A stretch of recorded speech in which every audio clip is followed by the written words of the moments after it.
The leather office chair creaked as Colton Ramsey leaned back, loosening his silk tie after another successful day at Reynolds and Burke Marketing.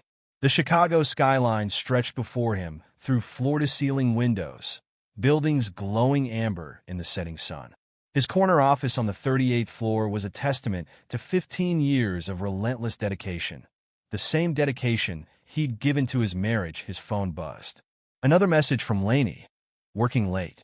Don't wait up. Love you. The same words she'd been sending for weeks now.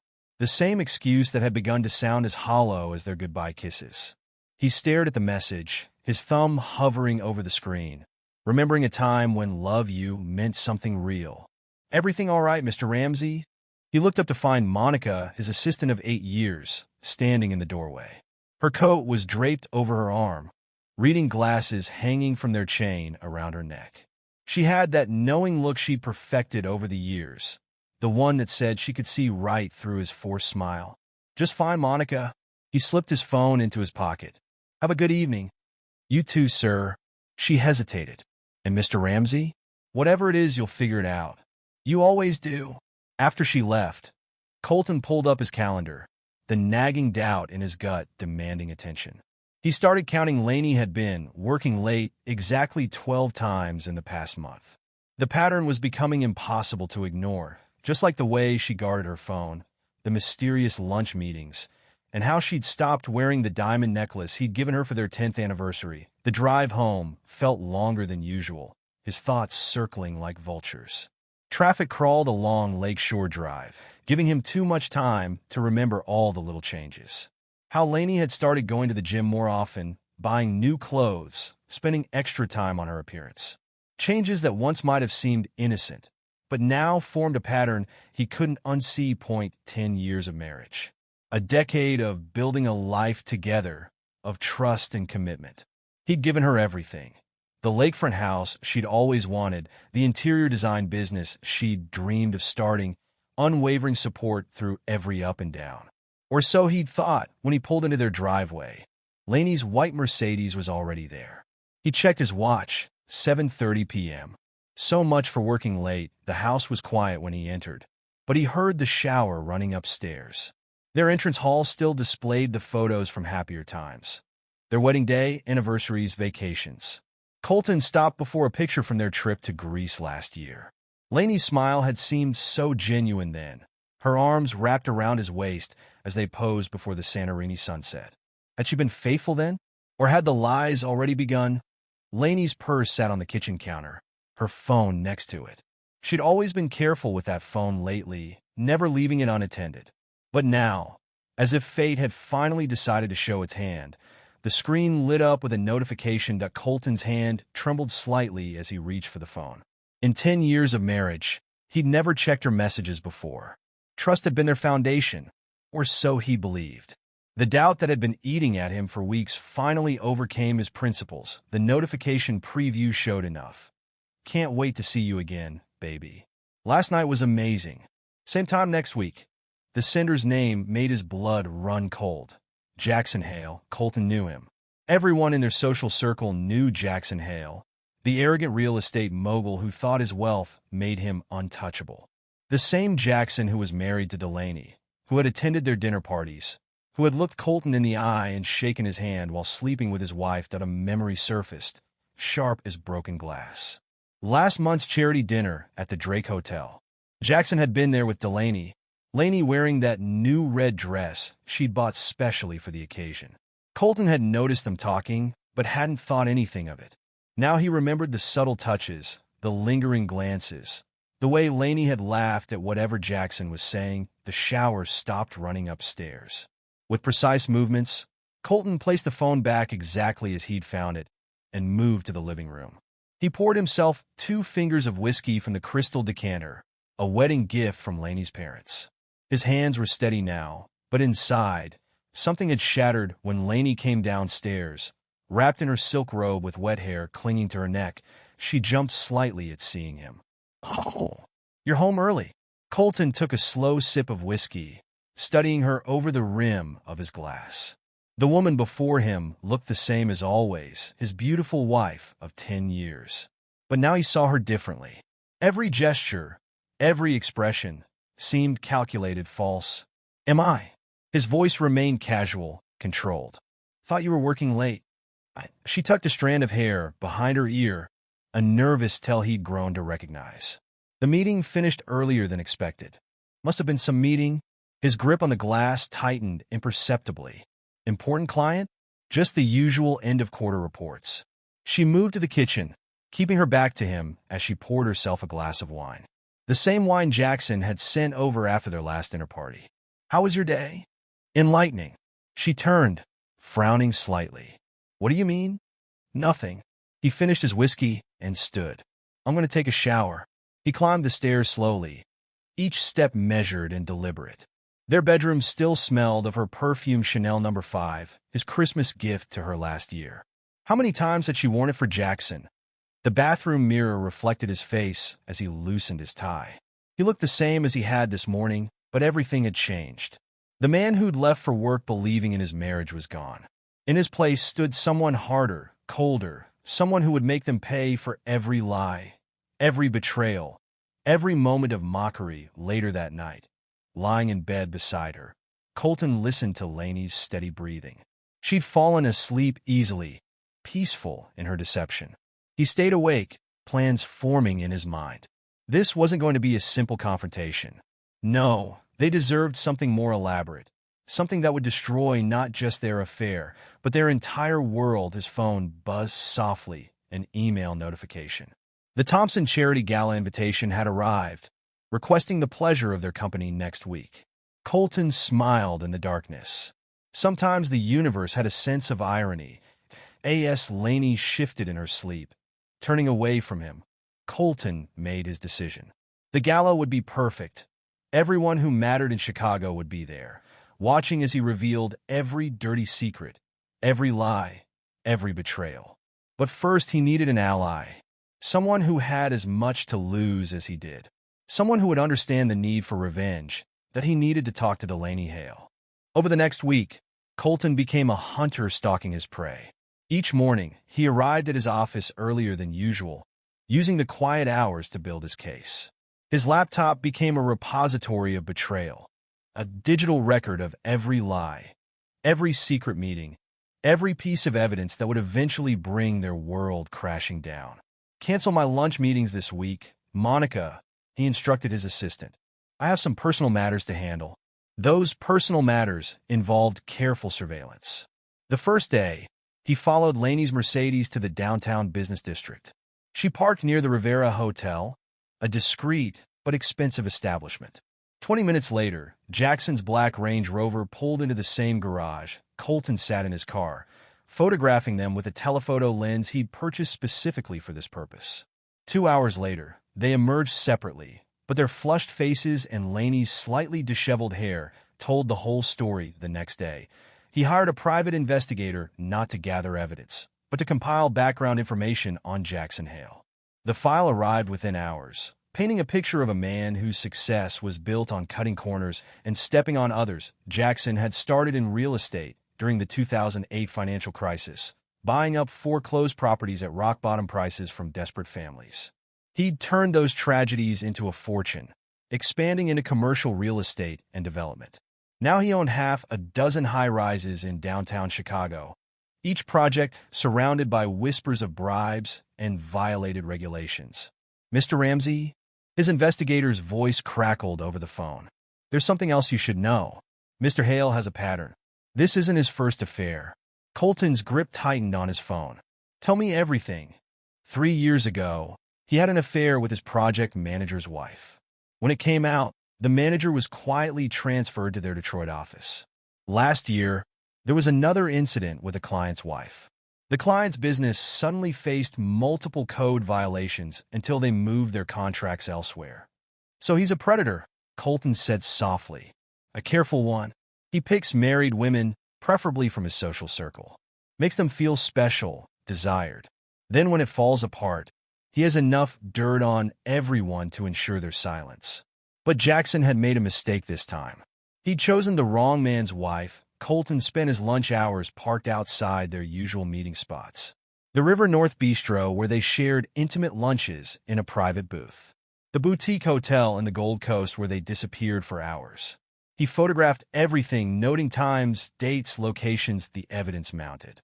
Credit card statements showed matching charges at hotels and restaurants. Security footage from his office building caught them in the parking garage, stealing kisses like teenagers.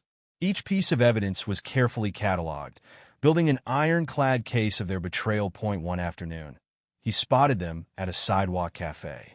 Lainey threw her head back, laughing at something Jackson said, her hand resting on his arm. The intimacy of the gesture made Colton's stomach turn. He snapped several photos, adding them to his growing collection. That evening, Lainey came home humming, a shopping bag from an expensive boutique swinging from her arm. "You're in a good mood," Colton observed, watching her over his laptop screen. "Had a great meeting with a potential client." She kissed his cheek, and he forced himself not to recoil. They're interested in redesigning their entire corporate headquarters. More lies. He'd watch her spend 3 hours with Jackson at that cafe. Not a client in sight. "That's wonderful, honey. Who's the client?" She hesitated for just a fraction of a second. "Oh, a new tech startup. Very promising." The lies came so easily to her now. He wondered if she even felt guilty anymore. Later that night, he reviewed his evidence. Photos, timestamps, credit card statements, hotel receipts, all meticulously organized. But it wasn't enough. Public humiliation required perfect timing, perfect execution. He needed someone who understood the stakes, someone with inside knowledge of Jackson's world. That he needed Delaney Hale. Finding her private number wasn't difficult. As the wife of a prominent real estate developer, she sat on multiple charity boards. A few calls to business contacts, a carefully worded request, and he had her direct line sitting in his home office. Colton stared at the number on his screen. In the kitchen, he could hear Lainey preparing dinner, probably texting Jackson between chopping vegetables. The thought steeled his resolve that he pressed dial. The phone rang 3 times before a cultured voice answered. "This is Delaney Hale." "Mrs. Hale? This is Colton Ramsey.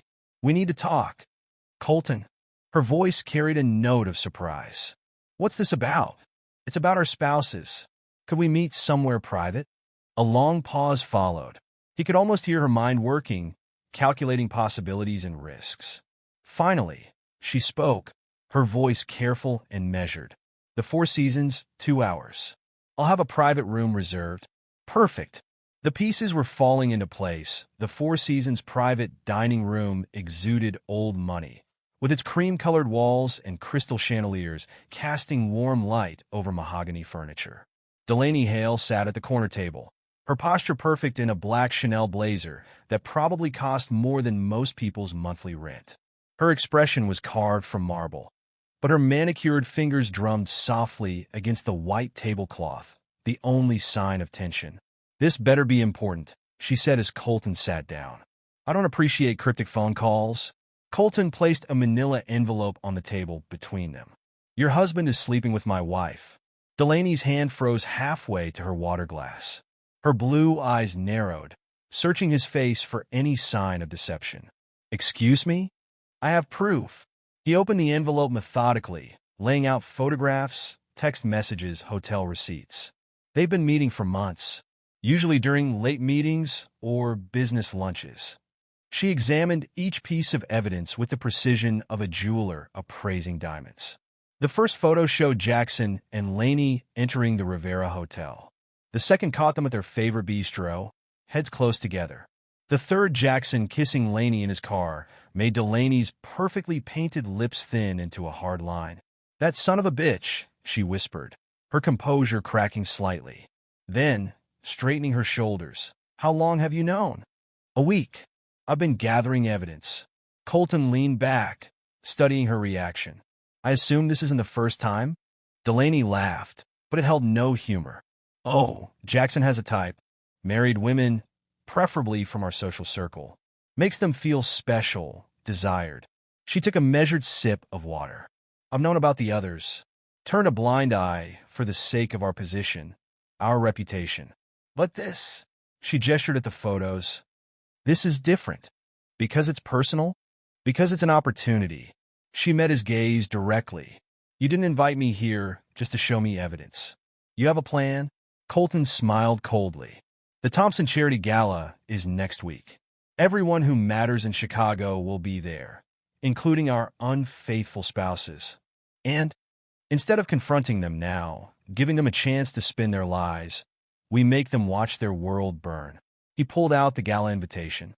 We attend together. Let them see us. Let them wonder. Let them squirm. Then, when the moment is right, we expose everything. Delaney studied him for a long moment, her expression calculating. You want to destroy them publicly. I want them to feel what we feel. The uncertainty, the fear, the knowledge that their whole world could collapse at any moment. He paused. But I need someone who understands their world. Someone who knows where to hit them where it hurts most. Their reputations, Delaney said softly. Their social standing. Everything they've built their lives around. A cold smile played at her lips. Mr. Ramsey, I believe this is the beginning of a beautiful partnership. They spent the next hour planning, dissecting every detail.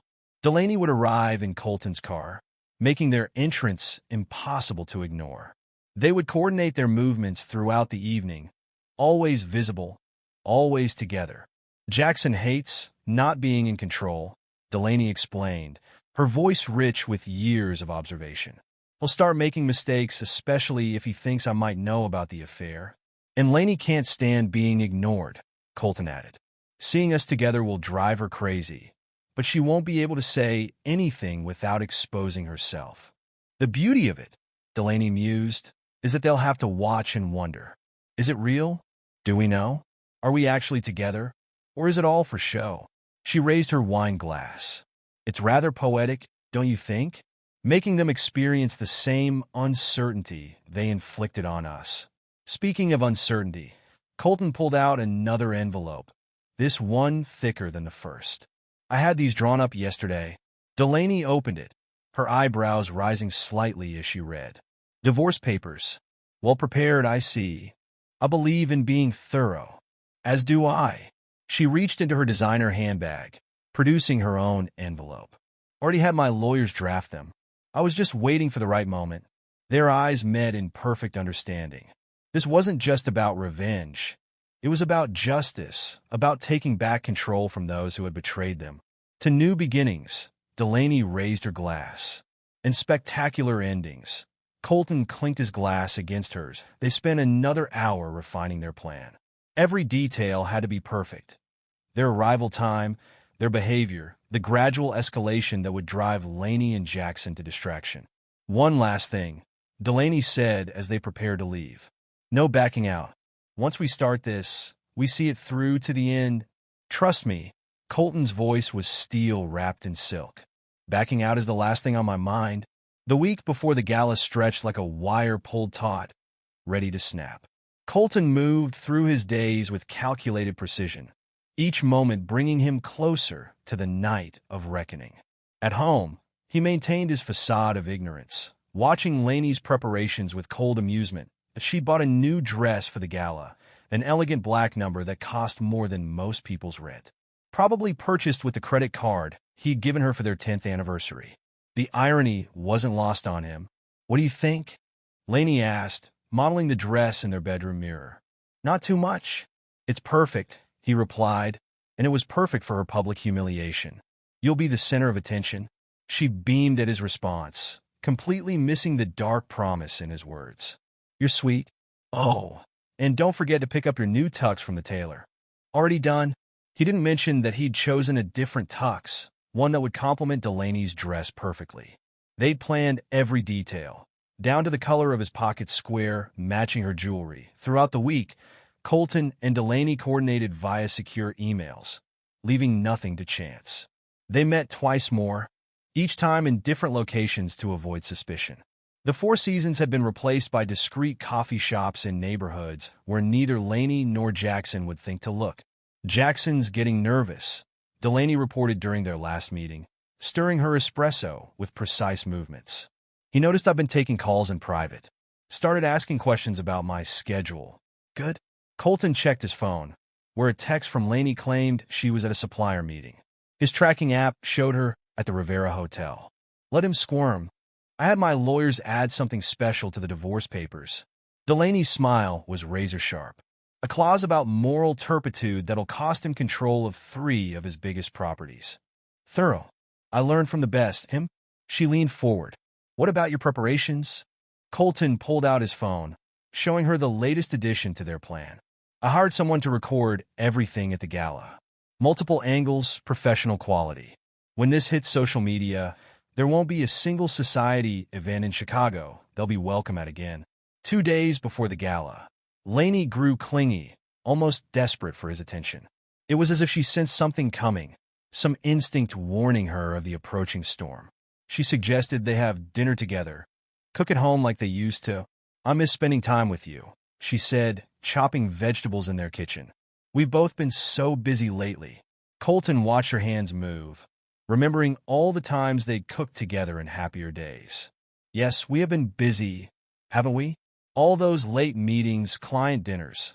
She faltered for just a moment, the knife hesitating above the cutting board. Well, that's business, isn't it? But this is us time. He smiled, knowing it would be one of their last meals together.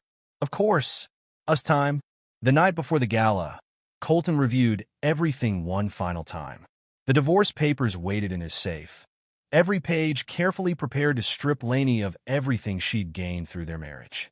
The evidence was organized chronologically, photos, messages, hotel receipts, all ready to be displayed on the gala's massive screens. His phone buzzed with a text from Delaney.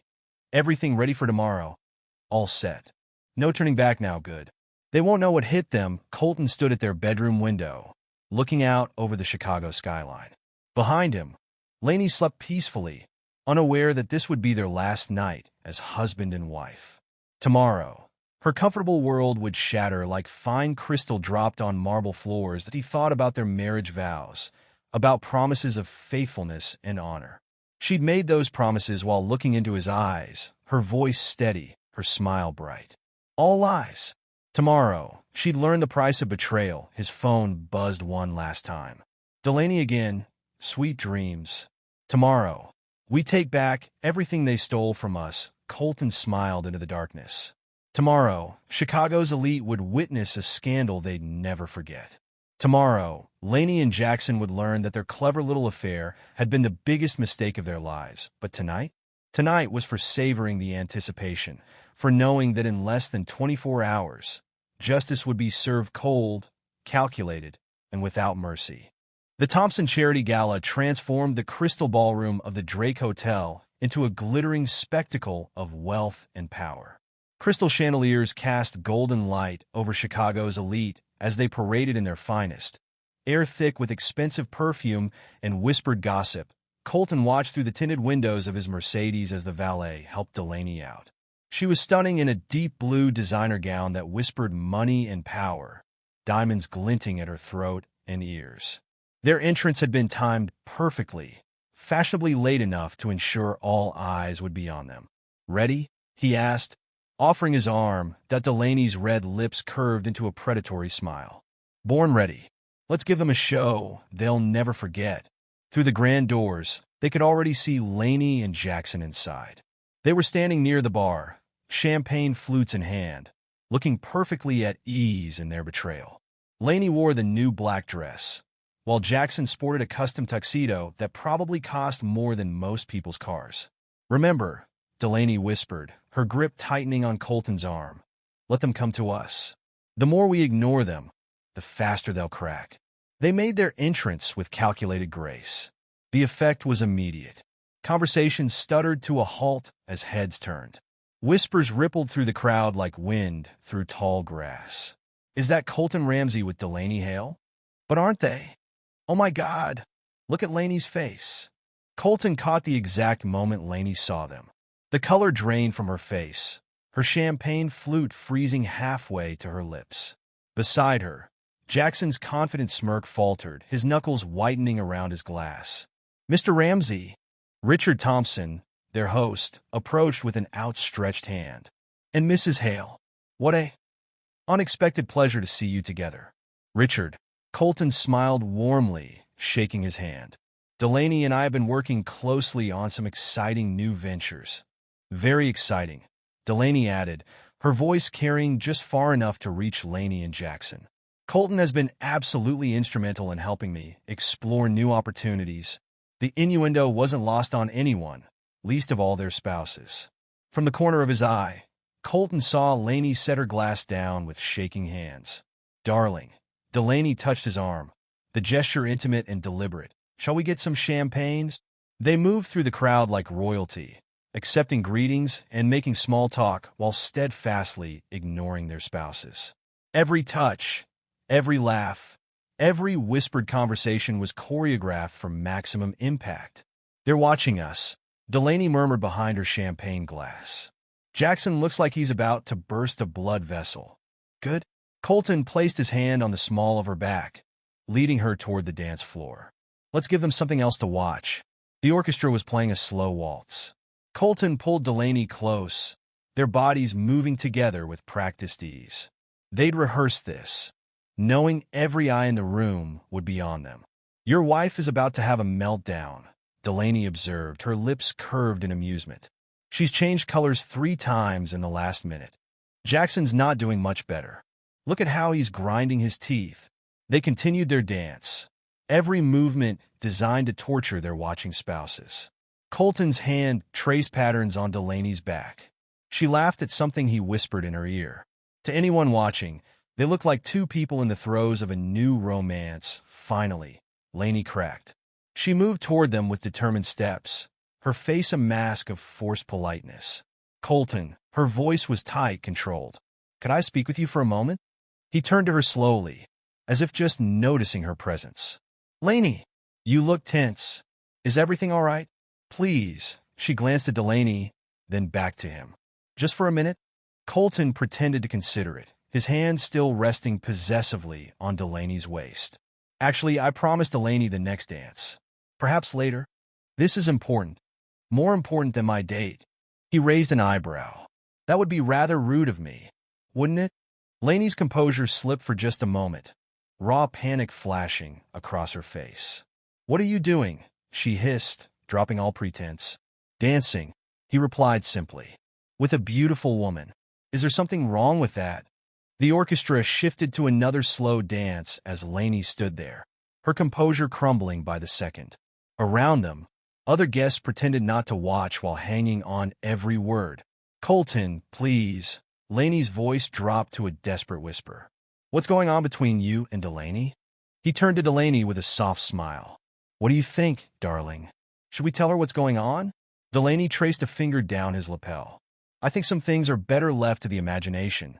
Don't you?" "You're right as always." He turned back to Lainey. "I'm sure you understand. After all, you're quite good at keeping secrets yourself, aren't you?" The color drained from Lainey's face. "What's that supposed to mean?" "Oh, nothing specific." Colton's voice was casual, but his eyes were cold. "Just that everyone has their little secrets. Don't they, sweetheart?" Before Lainey could respond, Jackson appeared at her side. His confident swagger was gone, replaced by barely contained rage. "Enough games, Ramsey. What the hell do you think you're doing?" "Jackson." Delaney's voice dripped with false sweetness. "How nice of you to join us. We were just discussing secrets. You must have some fascinating insights on that topic." "Delaney," Jackson started, but she cut him off. "No, really, darling. Tell us all about it. About all those late meetings, those business dinners, those special clients." Her smile was sharp as a blade. "You always did have such interesting stories." More guests were gathering nearby, drawn by the mounting tension. Whispers circulated through the crowd like electricity. "This isn't the place," Jackson growled, his fists clenching. "No." Colton raised an eyebrow. "I thought you loved an audience, Jackson. You certainly seemed to enjoy showing off at the Drake Hotel last month. Though I suppose you thought no one was watching then." Jackson's face went from red to white in an instant. "You me?" Colton's smile never wavered. "I'm just making conversation. Unless there's something specific you'd like to discuss." Lainey grabbed Colton's arm. "Stop it. Whatever you think you know. Think." He looked down at her hand until she released him. "Oh, I don't think, Lainey. I know. Every detail. Every meeting. Every lie. You're making a scene," she hissed. "Am I? I thought I was just enjoying the party with my date." He turned to Delaney. "Another dance?" "Love to." She stepped closer to him, making sure Jackson got a good view of her hand sliding up Colton's chest. Although I was thinking we might want to get some air on the terrace later. It's such a lovely night for stargazing. Jackson's jaw clenched so hard they could hear his teeth grinding. Delaney, we're leaving. Now. She laughed, the sound like crystal breaking. Oh, darling. You stopped having any say in what I do the moment you decided to fuck my friend's wife. The words hit like a thunderclap. Nearby conversations stopped dead. Someone gasped. Lainey swayed on her feet, grabbing a passing waiter's tray for support. You don't know what you're talking about, Jackson snarled, but his voice shook. No. Delaney's smile widened. The Rivera Hotel. The River North Bistro. That charming little spot in the Gold Coast. Should I continue? I have dates, times, receipts. You're drunk. He tried, but the panic in his eyes was unmistakable. Hardly. She turned to Colton. Darling, wasn't it the 14th when they spent 3 hours in that private booth at Maison Laurent? Or was it the 15th?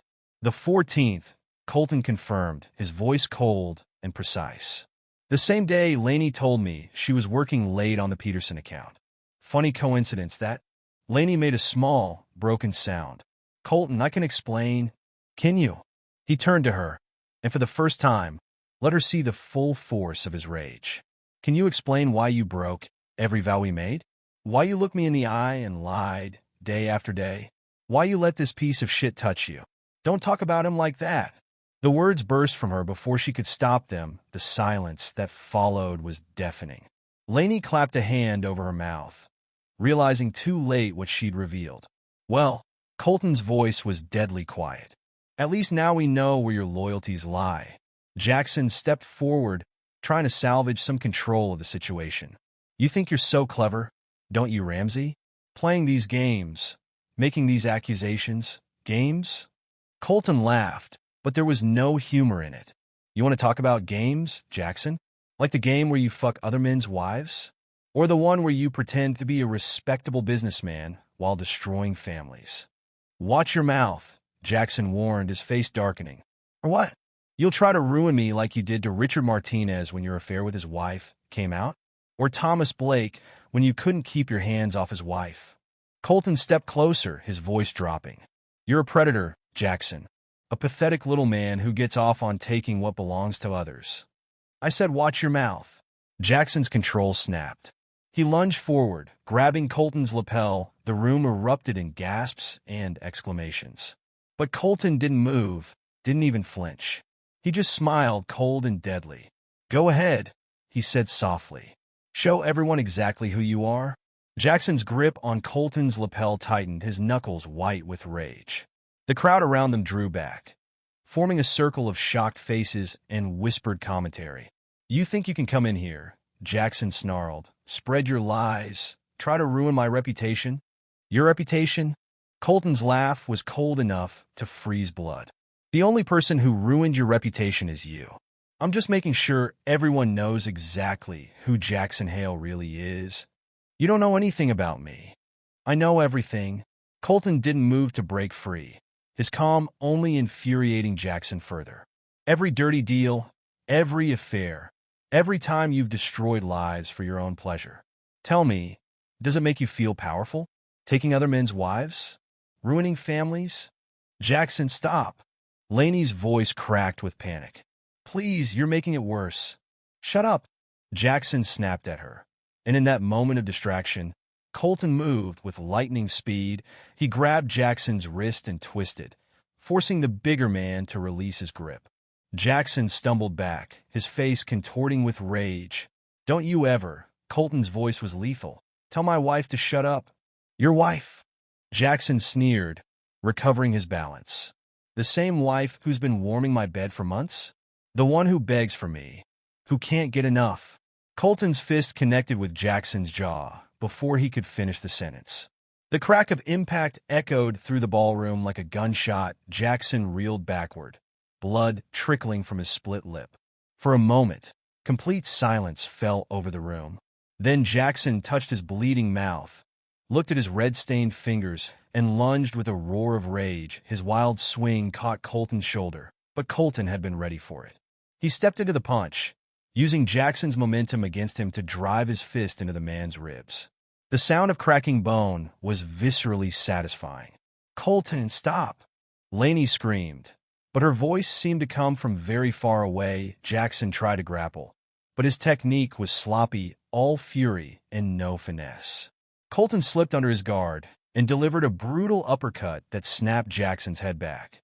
"Security!" someone shouted. "Somebody call security!" But no one moved to intervene. The crowd watched, horrified and fascinated, as Chicago's elite real estate mogul got systematically demolished by the man he'd betrayed. Jackson swung again, desperation making him clumsy. Colton blocked the punch and countered with a devastating blow to his solar plexus.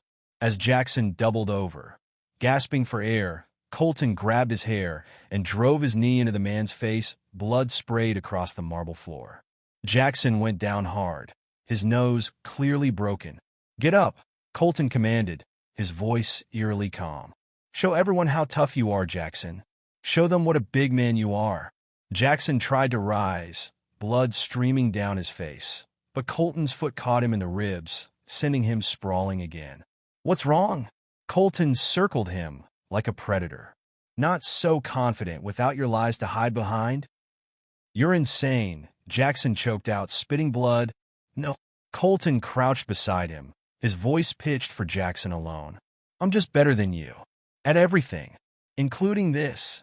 He punctuated the words with another punch that left Jackson curled on the floor, moaning. "Colton, please." Lainey grabbed his arm. "You'll kill him." He shook her off with enough force to send her stumbling. "Don't touch me. Listen to your wife, Ramsey," Jackson managed through bloody teeth. "Or what's left of her." The taunt was a mistake. Colton's next punch knocked out two of Jackson's teeth. Finally, hotel security burst through the crowd. Two burly men in black suits moved to restrain Colton, but he stepped back on his own, straightening his jacket with precise movements. "No need, gentlemen." His voice was perfectly controlled again. "I believe Mr. Hale, and I have finished our discussion." Delaney, who had watched the entire scene with cold satisfaction, stepped forward. "Actually, darling, I believe we have one more item on tonight's agenda." She nodded toward the ballroom's massive screens, normally used for charity auction displays. Colton smiled, reaching for his phone. "You're right, of course." He pressed a button, and the screens flickered to life. "Ladies and gentlemen, I believe it's time for a toast." The ballroom screens came alive with images, each more damning than the last. Jackson and Lainey entering hotels. Secret meetings caught on security cameras. Screenshots of text messages. Hotel receipts. Every piece of evidence meticulously documented, displayed in high definition for Chicago's elite to see. Colton grabbed a fresh champagne flute from a passing waiter, his composure perfect despite the violent moments before. Not a hair was out of place, not a wrinkle marred his tuxedo. The same couldn't be said for Jackson, who was still bleeding on the marble floor. "Ladies and gentlemen," Colton's voice carried clearly through the stunned silence. "I'd like to propose a toast." "Colton, don't." Lainey's makeup was streaked with tears, her perfect facade finally cracking. "Please, we can talk about this privately." "Privately?" He turned to her, eyes cold. "Like how you and Jackson kept your affair private, how you snuck around behind our backs, thinking you were so clever, so discreet." The screens shifted to show more evidence. Intimate text messages, hotel booking confirmations, security footage timestamps. "You see," Colton addressed the crowd, "my wife and our dear friend Jackson have been quite busy these past few months.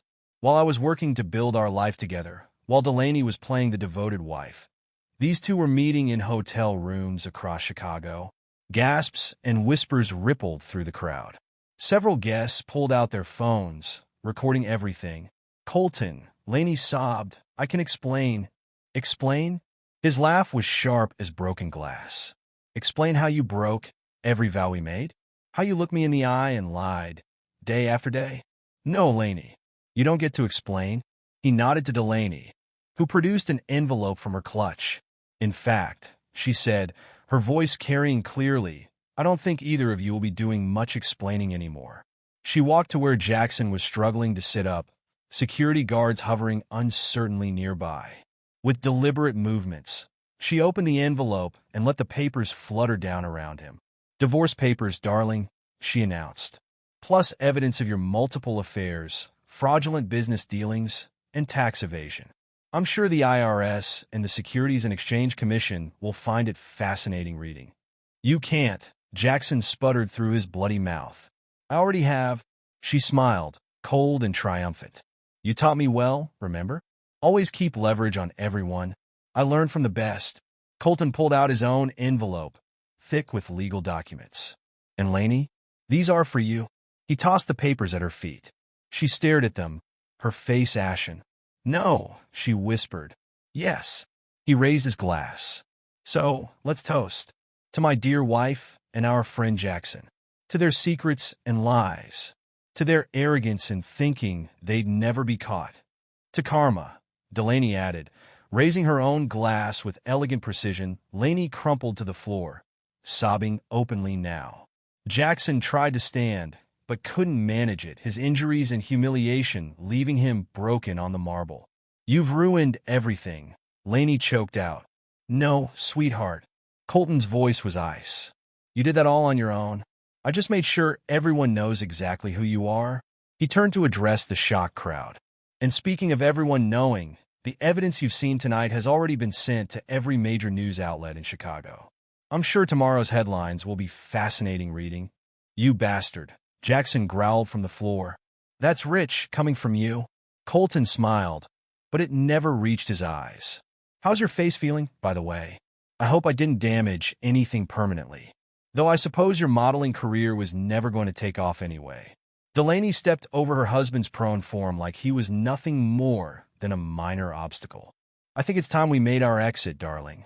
The air in here has become rather stale. Couldn't agree more. Colton offered her his arm. Though one last thing, he walked to where Lainey knelt among the scattered divorce papers. Crouching down, he spoke softly, but his words carried in the silent room. Remember how you said you could explain? He waited until she looked up at him, mascara streaking her cheeks. Don't bother. There's nothing you could say that would make me forgive you. Nothing that would make this okay. You're dead to me, Lainey. From this moment on, you don't exist. Standing, he straightened his cuffs and returned to Delaney.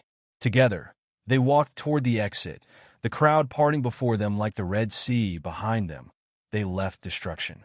Lainey sobbing on the floor. Jackson bleeding and humiliated. Their reputations, their social standing, their carefully constructed lies, all of it shattered beyond repair. And Colton? He felt nothing but satisfaction. Justice had been served, cold and merciless, exactly as planned. The morning sun painted Chicago's skyline in shades of gold, but the headlines painted it in scandal. Colton sat in his new penthouse apartment, sipping coffee and reading the Chicago Tribune's front page, Real Estate Mogul's Affair Exposed. Shocking gala confrontation rocks Chicago elite. His phone hadn't stopped buzzing since dawn. Texts, calls, emails, everyone wanted his side of the story. He ignored them all, enjoying the quiet satisfaction of victory that a knock at his door broke the morning silence. Through the security camera, he saw Lainey standing in the hallway, looking nothing like the polished society wife she'd once been. Her eyes were red-rimmed, her designer clothes wrinkled as if she'd slept in them. Go away, Lainey, he called through the intercom. Please, her voice cracked. Just 5 minutes. That's all I'm asking. You had 10 years. You wasted them. Colton, I love you. He cut off the intercom. Through the camera, he watched her slide down the wall, sobbing. Let her cry. Her tears meant nothing to him now. His phone buzzed again, Delaney this time. Have you seen the news? She asked when he picked up. Hard to miss. He took another sip of coffee. How's Jackson handling his newfound fame? Poorly. Her laugh was rich with satisfaction. The SEC launched an investigation this morning. Turns out our evidence of his creative accounting practices caught their attention. 3 of his biggest projects are now under scrutiny. What a shame. Indeed. And that's not all. 2 more wives have come forward with similar stories. Seems Jackson's predatory pattern is finally catching up to him. Colton smiled. How's the divorce proceeding? My lawyers are circling like sharks. With the morality clause in our prenup and evidence of his affairs, I'll take him for everything he's worth. She paused. Speaking of which, have you heard from Lainey? She's currently crying outside my door. How pathetic. Delaney's voice dripped contempt. What are you going to do? Nothing. She doesn't exist anymore, remember? Another knock at his door interrupted them. This time, it was his building's security team. Mr. Ramsey, the head of security, stood with two officers. Your wife is causing a scene in the hallway. Would you like us to remove her? Ex-wife, Colton corrected coldly. And yes, please remove her. She's not welcome here. Through the camera, he watched them approach Laney. Mrs. Ramsey, you need to leave, the security guard said firmly. No, please. Laney struggled to her feet. Colton, just let me explain. Please. Ma'am, don't make this harder than it needs to be. You don't understand, she sobbed. He's my husband. Not anymore, Colton said through the intercom. The divorce papers were served last night. Remember? Now get out of my building before I have you arrested for trespassing. The next week unfolded like a slow-motion car crash for Laney and Jackson. Colton watched it all from a comfortable distance. Each new development confirming that his revenge had exceeded even his expectations. His phone rang. Monica, his assistant. Mr. Ramsey? Laney's on line 3. Again. That's her 7th call today. Keep blocking her. He turned to his office window, watching a storm roll in over Lake Michigan. Any other news? Yes, sir. The Chicago Business Journal wants your comment on Jackson Hale's company's stock dropping 60% since Monday. Colton smiled. Tell them no comment, though you might mention that karma's a fascinating thing. One more thing. Monica hesitated. Mr. Reynolds wants to see you. About making you managing partner. Really? Colton raised an eyebrow. Interesting timing. He said, and I quote, anyone who can orchestrate that level of strategic takedown belongs in our leadership. A knock on his office door interrupted them. Richard Thompson stood there, looking uncomfortable in his $1,000 suit. Colton, do you have a minute? Of course, Richard. Come in. He ended the call with Monica and gestured to a chair. What brings Chicago's premier real estate developer to my humble office? Richard shifted nervously. It's about Jackson. He's trying to salvage what's left of his business. He asked me to talk to you. Did he? Colton's voice turned arctic. And why would I be interested in anything Jackson has to say?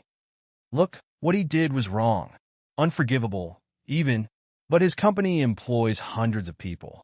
Innocent people who might lose everything. Like how he made other people lose everything. Colton leaned forward. Tell me, Richard. Did he send you to plead for Thomas Blake when Jackson ruined his business? Or for Richard Martinez when he destroyed his marriage and career? That was different. No, it wasn't. Jackson made his choices. Now he gets to live with the consequences. Colton's smile was sharp. And speaking of consequences, I heard the SEC is very interested in some of your joint ventures with him. Might want to get your lawyers ready. Richard paled. Are you threatening me? Not at all. Just offering friendly advice between colleagues. Colton stood. Now, if you'll excuse me, I have a meeting with my divorce attorney. The law offices of Jensen and Partners occupied the top floor of a Michigan Avenue high-rise. Patricia Jensen, Chicago's most feared divorce attorney, greeted Colton with the smile of a shark scenting blood. The papers are ready, she said, pulling out a thick file.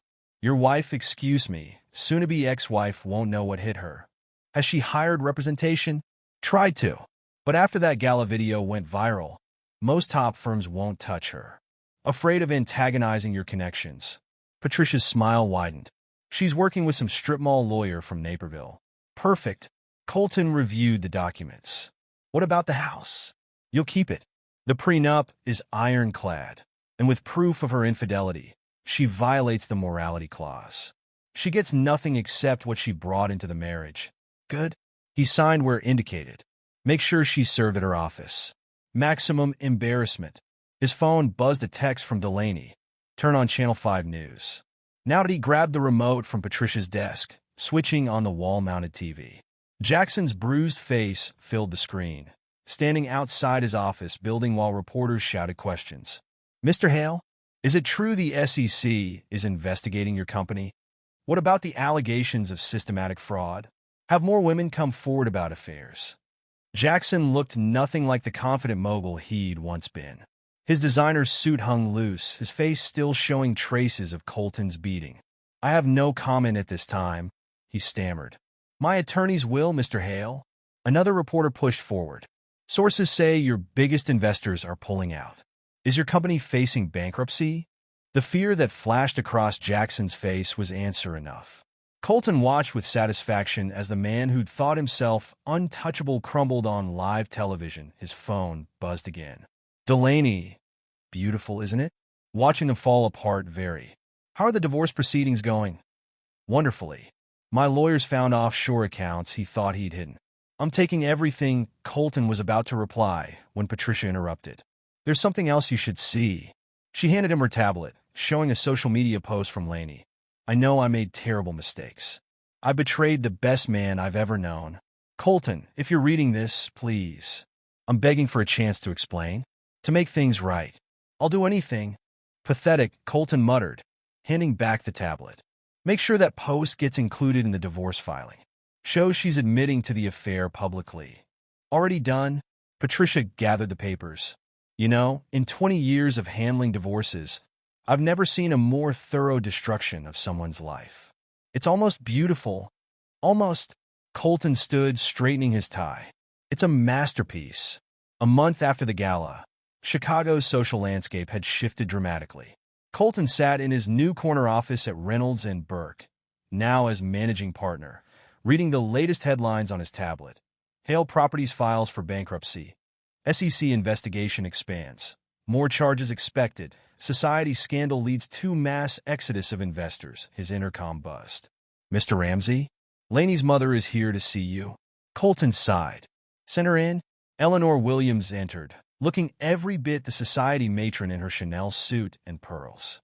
But her usual imperious expression had been replaced by desperation. "Colton, please." She didn't wait for an invitation to sit. "You have to stop this." "Stop what?" "Eleanor? The consequences of your daughter's actions." "She's destroyed, Colton. Her business is failing. No one will work with her. She had to move back home because she can't afford an apartment. She cries herself to sleep every night." "How tragic." His voice could have frozen hell. "Tell me, did she cry herself to sleep while she was fucking Jackson Hale? Or did she sleep just fine after lying to my face? She made a terrible mistake." "No." Colton cut her off. "A mistake is forgetting an anniversary. A mistake is burning dinner. What she did was a choice. Multiple choices, made day after day, for months. But you loved her once, and she killed that love." He stood, towering over her. "Now, unless you want your family's financial dealings scrutinized as closely as Jackson's, I suggest you leave. Now." After she left, his phone rang. "Delaney, you'll never believe who just tried to approach me at the spa," she said without preamble. "Jackson's mother." Colton laughed. "Let me guess. Begging for mercy?" Claimed he's having a breakdown. Apparently, he's been drinking heavily, rambling about revenge. She thinks he might do something desperate. "Let him try." Colton's voice hardened. "I'd love an excuse for round two." "That won't be necessary." He could hear her smile. "The FBI just raided his offices. Seems all that evidence we gathered led them to a massive fraud scheme. He'll be lucky to stay out of prison." Later that afternoon, Colton's lawyer called with updates on the divorce proceedings. Everything was proceeding exactly as planned. Laney would be left with nothing, no alimony, no property, not even her wedding rings. That as he hung up, his office door burst open. Jackson stumbled in, drunk and disheveled, his once immaculate appearance now a wreck. "You bastard," he slurred, swaying on his feet. "You've ruined everything." Colton didn't even stand. "Security will be here in 30 seconds. Make them count. My company, my reputation, everything I built. You did that yourself?" Colton's voice was ice. "Every time you chose to fuck another man's wife. Every time you destroyed someone else's life for your own pleasure. I just made sure everyone saw you for what you really are. I'll kill you." Jackson lunged forward, but security caught him before he made it 2 steps. "Get him out of here," Colton ordered. "And make sure he's charged with trespassing and threatening bodily harm." As they dragged Jackson away, his threats echoing down the hallway, Colton's phone buzzed with a text. A video link from one of his contacts. "Laney, being served with the final divorce papers in front of her failing design studio. The footage showed her crumpling to the ground, sobbing as curious onlookers filmed with their phones. More social media fodder, more public humiliation. Perfect that evening, he met Delaney for drinks at the peninsula's rooftop bar. She looked triumphant, radiating the satisfaction of a predator after a successful hunt. "The divorce is final," she announced, raising her martini. "I got everything, the houses, the cars, even his precious art collection." His lawyers folded like cheap suits once I threatened to expose more of his affairs. "Congratulations." Colton clinked his glass against hers. "To freedom and justice." She smiled. "You know, I almost feel sorry for them." "Almost." "Don't. They made their choices." "Speaking of choices," she set down her glass. "I'm moving to New York, taking over the East Coast operations of his company." "Well, my company now." "Good for you. You could come with me." She touched his hand. "We work well together." Colton withdrew his hand gently. "We worked well for revenge. But that's done now." She nodded, unsurprised. "No regrets?" "None." He looked out over the city lights. They thought they could play their little games, keep their secrets. They never saw the storm coming. And now they've lost everything. "Everything," he agreed. "Just like they deserve." 3 months after the gala, Chicago's winter had settled in, coating the city in pristine white that matched the coldness in Colton's heart. He stood in his new penthouse, watching snowflakes dance past floor-to-ceiling windows while reading the latest news on his tablet. Jackson Hale, indicted on federal fraud charges. Former real estate mogul faces 20 years. Scandal continues. Hale Properties assets seized. His phone buzzed a text from Delaney. "Have you seen the news? They're leading him out in handcuffs." It's beautiful. Attached was a video clip. Jackson, once the epitome of power and privilege, being escorted from his home by FBI agents. His designer suit had been replaced by wrinkled business casual, his confident swagger reduced to a defeated shuffle that couldn't have happened to a nicer guy. Colton replied, "Thought you'd appreciate that. By the way, heard anything from Lainey recently?" "Not since the divorce was finalized. Last I heard, she's working as a junior designer at some suburban firm.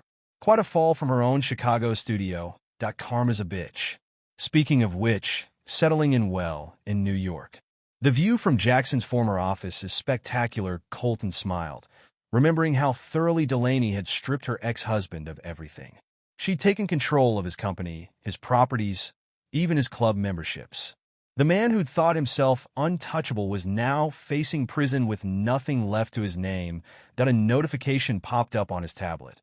An email from his lawyer. The house had sold, well above asking price. The last physical tie to his life with Lainey gone. He'd donated all her remaining belongings to charity, erasing every trace of her from his life. His intercom buzzed. "Mr. Ramsey, there's a delivery for you. Send it up." Minutes later, he signed for a package. Inside was a letter from Lainey, handwritten on expensive stationery. Her last attempt at contact, Colton, "I know nothing I say can fix what I destroyed. The life we had, the trust one broke, it's all gone, and I have no one to blame but myself. I'm not asking for forgiveness. I don't deserve it. I just want you to know that losing you, watching you walk away that night at the gala, was the moment I truly understood what I'd thrown away. You were everything to me, and I ruined it all for nothing. Jackson was a mistake, a stupid, terrible mistake that cost me the only man I'll ever truly love. I'm leaving Chicago. There's nothing left for me here but memories and regret. I won't contact you again. I just needed you to know that I'm sorry. Even though I know sorry will never be enough, always." Lainey Colton read the letter twice, then dropped it into his crystal whiskey tumbler. Pulling out his lighter, he watched the paper catch fire, curling and blackening until nothing remained but ashes floating in the amber liquid. Walking to his wine cellar, a feature that had sold him on the penthouse, he selected a bottle of Macallan 25, the same scotch he'd been saving for his and Lainey's anniversary. It seemed fitting to drink it now, marking a different kind of milestone. The liquid caught the light as he poured, golden as the wedding ring he'd sold the day after the gala. He moved to the window, looking out over his city. Chicago spread before him, its lights twinkling through the falling snow like stars. Everything had worked out perfectly. Jackson was facing prison, his empire destroyed, his reputation in tatters.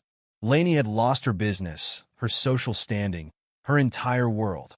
Their punishment had been complete, absolute, and exactly what they deserved. Colton raised his glass to his reflection in the window. In the darkened glass, he saw not just himself, but the man he'd become. Stronger, colder, completely free of the weakness of forgiveness. To karma, he said softly. To justice. To the perfect revenge. He sipped the scotch, savoring its rich complexity. Like revenge, it had taken time to mature, but the wait had made it all the sweeter. His phone buzzed one final time in news alert. Jackson's bail had been denied. He would await trial in federal custody, his lawyer's arguments about flight risk deemed valid given his dwindling resources and multiple offshore accounts. Colton smiled, remembering Jackson's face that night at the gala, bleeding and broken on the marble floor. The physical beating had been satisfying, but this complete destruction of everything the man had built was infinitely better. Taking another sip, he watched the snow fall, content in the knowledge that he'd orchestrated the perfect revenge. No forgiveness, no mercy, just pure, cold justice served exactly as he'd planned. Now that, he said to the empty room, is a toast worth remembering. The afternoon sun beat down on Callum Mercer's broad shoulders as he pushed his 5-year-old daughter Ivy on the swing set. His back ached from leaning under the hood of a Chevy truck for most of the day, and his muscles protested with each push.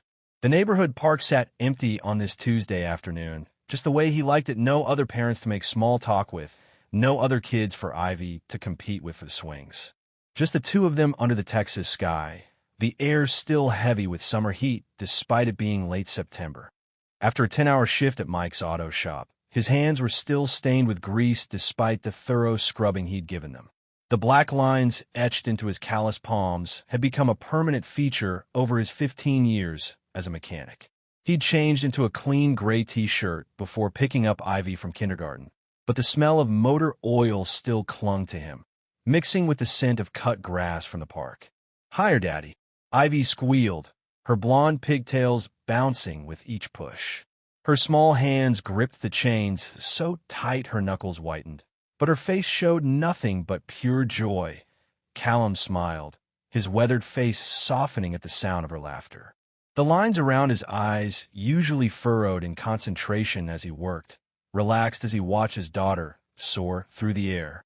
This right here was why he worked so hard. For these moments. For her future. For the college fund that grew a little each month. For the stability he'd never had as a kid. "Hold on tight, kiddo," he warned, giving her another gentle push. His rough palms connected with her back, careful not to push too hard. He glanced at his watch. 4:30 p.m. He had promised to have dinner ready by 6 o'clock when Marin got home from her shift at the local diner. 10 more minutes, then we head home, okay? Ivy didn't respond. The swing slowed as her small legs stopped pumping. The happy energy that had surrounded her moments ago evaporated like morning dew under the Texas sun. "Ivy," Callum moved around to face her, concern creasing his brow. "You okay, sweetheart?" Her small face had crumpled, eyes downcast as she dragged her feet in the wood chips to stop the swing completely. Her bottom lip trembled, and Callum felt that instinctive fatherly panic rise in his chest, the one that appeared whenever his daughter showed signs of distress. "Daddy, are you going to leave me too?" Her voice was so small he almost didn't hear it over the distant hum of traffic beyond the park. Callum's brow furrowed. He knelt down in front of the swing, his knees popping from years of crouching beside engines. The wood chips dug into his jeans as he placed his hands gently on her knees. Her question had come from nowhere, like a bolt of lightning from a clear sky. "Leave you? Why would I leave you?" Ivy wouldn't meet his eyes, fidgeting with the hem of her pink dress, the one with the strawberries that she insisted on wearing at least twice a week. "Mommy said we're getting a new daddy." The words hit Callum like a punch to the gut. For a moment, he couldn't breathe, couldn't think. A new daddy? What the hell was Marin telling their daughter? The world around him seemed to dim, the cheerful park fading as his mind struggled to process what he'd just heard. "Ivy," he kept his voice steady despite the alarm bells ringing in his head. Years of handling emergencies at the shop had taught him how to stay calm when everything inside him wanted to explode. What exactly did Mommy say about new daddy? She shrugged her tiny shoulders, her eyes still fixed on her light-up sneakers. She was talking on the phone. She said I might get a new daddy soon. Callum's jaw clenched so tight he could feel his teeth grind together.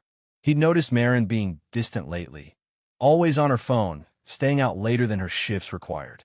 Her excuses about helping close up or inventory had seemed plausible enough for a man who trusted his wife. But this was something else entirely. "And you don't want a new daddy?" he asked, trying to keep the tension from his voice, struggling to make this sound like a normal conversation while his world tilted on its axis. Ivy's lower lip trembled more violently now, and tears welled in her blue eyes. Maren's eyes, he'd always thought, "I don't like him, Daddy. He's mean." Her voice dropped to a whisper, as if sharing a dangerous secret. "He tried to hurt me." Everything went cold. The warm Texas afternoon vanished, replaced by an icy dread that spread through Callum's veins. A dangerous stillness settled over him, the kind of quiet that comes before a storm tears through the plains. "What do you mean, sweetheart? Who tried to hurt you?" "The man who comes over when you're at work." Ivy's words tumbled out faster now, like she'd been holding them back for too long. "He's big and loud. He smells funny, like those bottles you don't let me touch." She meant alcohol. "One time I spilled my juice, and he grabbed my arm really hard." Tears filled her blue eyes, spilling over onto her cheeks. "It hurted, Daddy. He called me a stupid little." She didn't finish, but Callum could fill in the blank. His heart pounded against his ribs so hard he thought it might crack bone. Someone had put their hands on his daughter, in his house, while he was busting his ass at work. The rage that flooded him was unlike anything he'd ever experienced, white-hot and all-consuming. "Can I see, baby?" he asked gently, his voice a stark contrast to the violent thoughts racing through his mind. The effort it took to keep his tone even made sweat bead on his forehead. Ivy pulled up the sleeve of her dress, revealing her small upper arm. There, marring the soft skin, was a faint bruise yellowing now, but still clearly visible. 5 fingerprints, clear as day. A large hand had grabbed her, squeezed hard enough to leave marks. Callum studied it, memorizing the size, the shape, the placement. Evidence. His mechanic's eye, trained to notice details, to spot what was wrong, cataloged everything about the injury. "When did this happen, Ivy?" He kept his voice gentle, stroking her hair with a hand that wanted to form a fist. Getting angry now would only scare her, and that was the last thing she needed. "Last week," she said, pulling her sleeve back down as if hiding the evidence could erase what happened. "When you were working on that big truck, the Peterson job." He'd been at the shop until nearly midnight, 3 days straight last week, rebuilding the transmission on a work truck that the owner needed back ASAP. Maren had said she'd switch shifts with a co-worker to be home with Ivy. Another lie. The pieces started to fit together in Callum's mind, creating a picture he couldn't bear to look at but couldn't turn away from either. Maren's late nights, the sudden password on her phone, the way she avoided his touch in bed. And now, this a man in his house, with his daughter, leaving bruises on her perfect skin. Callum stood up, lifting Ivy from the swing and setting her on his hip. She immediately wrapped her arms around his neck, burying her face against his shoulder. He could feel her tears dampening his shirt, and it broke something inside him even as it hardened his resolve. "Am I in trouble?" she whispered, her breath warm against his neck. "No, baby. You didn't do anything wrong," he assured her, stroking her hair, fighting to keep his arms gentle around her when everything in him wanted to hold her tight and never let go. "You did the right thing telling me." As they walked to his pickup truck, Callum's mind raced through possibilities, plans, consequences. The mechanic in him approached the problem methodically. Identify the issue, gather information, fix what's broken. But this wasn't an engine. This was his family, or what was left of it. He buckled Ivy into her booster seat, checking the straps twice like he always did. His hands moved automatically while his mind churned with questions. Who was this man? How long had this been going on? And most importantly, how dare anyone lay a hand on his daughter? He slid behind the wheel, and his knuckles turned white as he gripped the steering wheel. The urge to drive straight home and wait for this mystery man to show up was almost overwhelming. But that wouldn't solve anything. He needed to be smart about this. Needed to protect Ivy first. Daddy. Ivy's voice pulled him back from the edge of his rage. He met her eyes in the rearview mirror, those innocent blue eyes that trusted him completely. You won't let the mean man hurt me again, right? Callum held her gaze, making a promise he intended to keep with every fiber of his being. Never again, princess. I promise. As he drove home, the familiar streets of their small town passing by in a blur, plans already forming in his mind, he made a silent vow. Whoever had touched his daughter would pay. And Marin?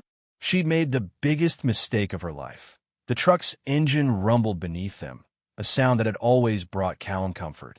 Today, it felt like a countdown, ticking away the hours until his world would change forever. The modest brick house on Maple Street looked just like it always did as Callum pulled into the driveway. 2-bedroom, 1 bath, with a small yard he kept neatly trimmed each Sunday without fail. The American flag hung by the door, and flower beds lined the walkway, mums just starting to bloom in rich autumn colors. Nothing fancy, but it was theirs, or so he'd thought. He killed the engine and sat for a moment, studying the home he'd worked so hard for. They'd bought it 5 years ago, just before Ivy was born. The mortgage payments were steep, but Callum had never missed one. He'd installed the ceiling fans himself, painted every room, fixed the leaky roof last spring. All to give his family a safe place to live. What a fucking joke. Can we have spaghetti for dinner?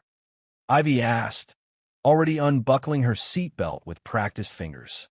Sure thing, kiddo, Callum replied, forcing a smile he didn't feel. He needed to act normal for her sake. Inside, a storm was brewing, but he wouldn't let her see it.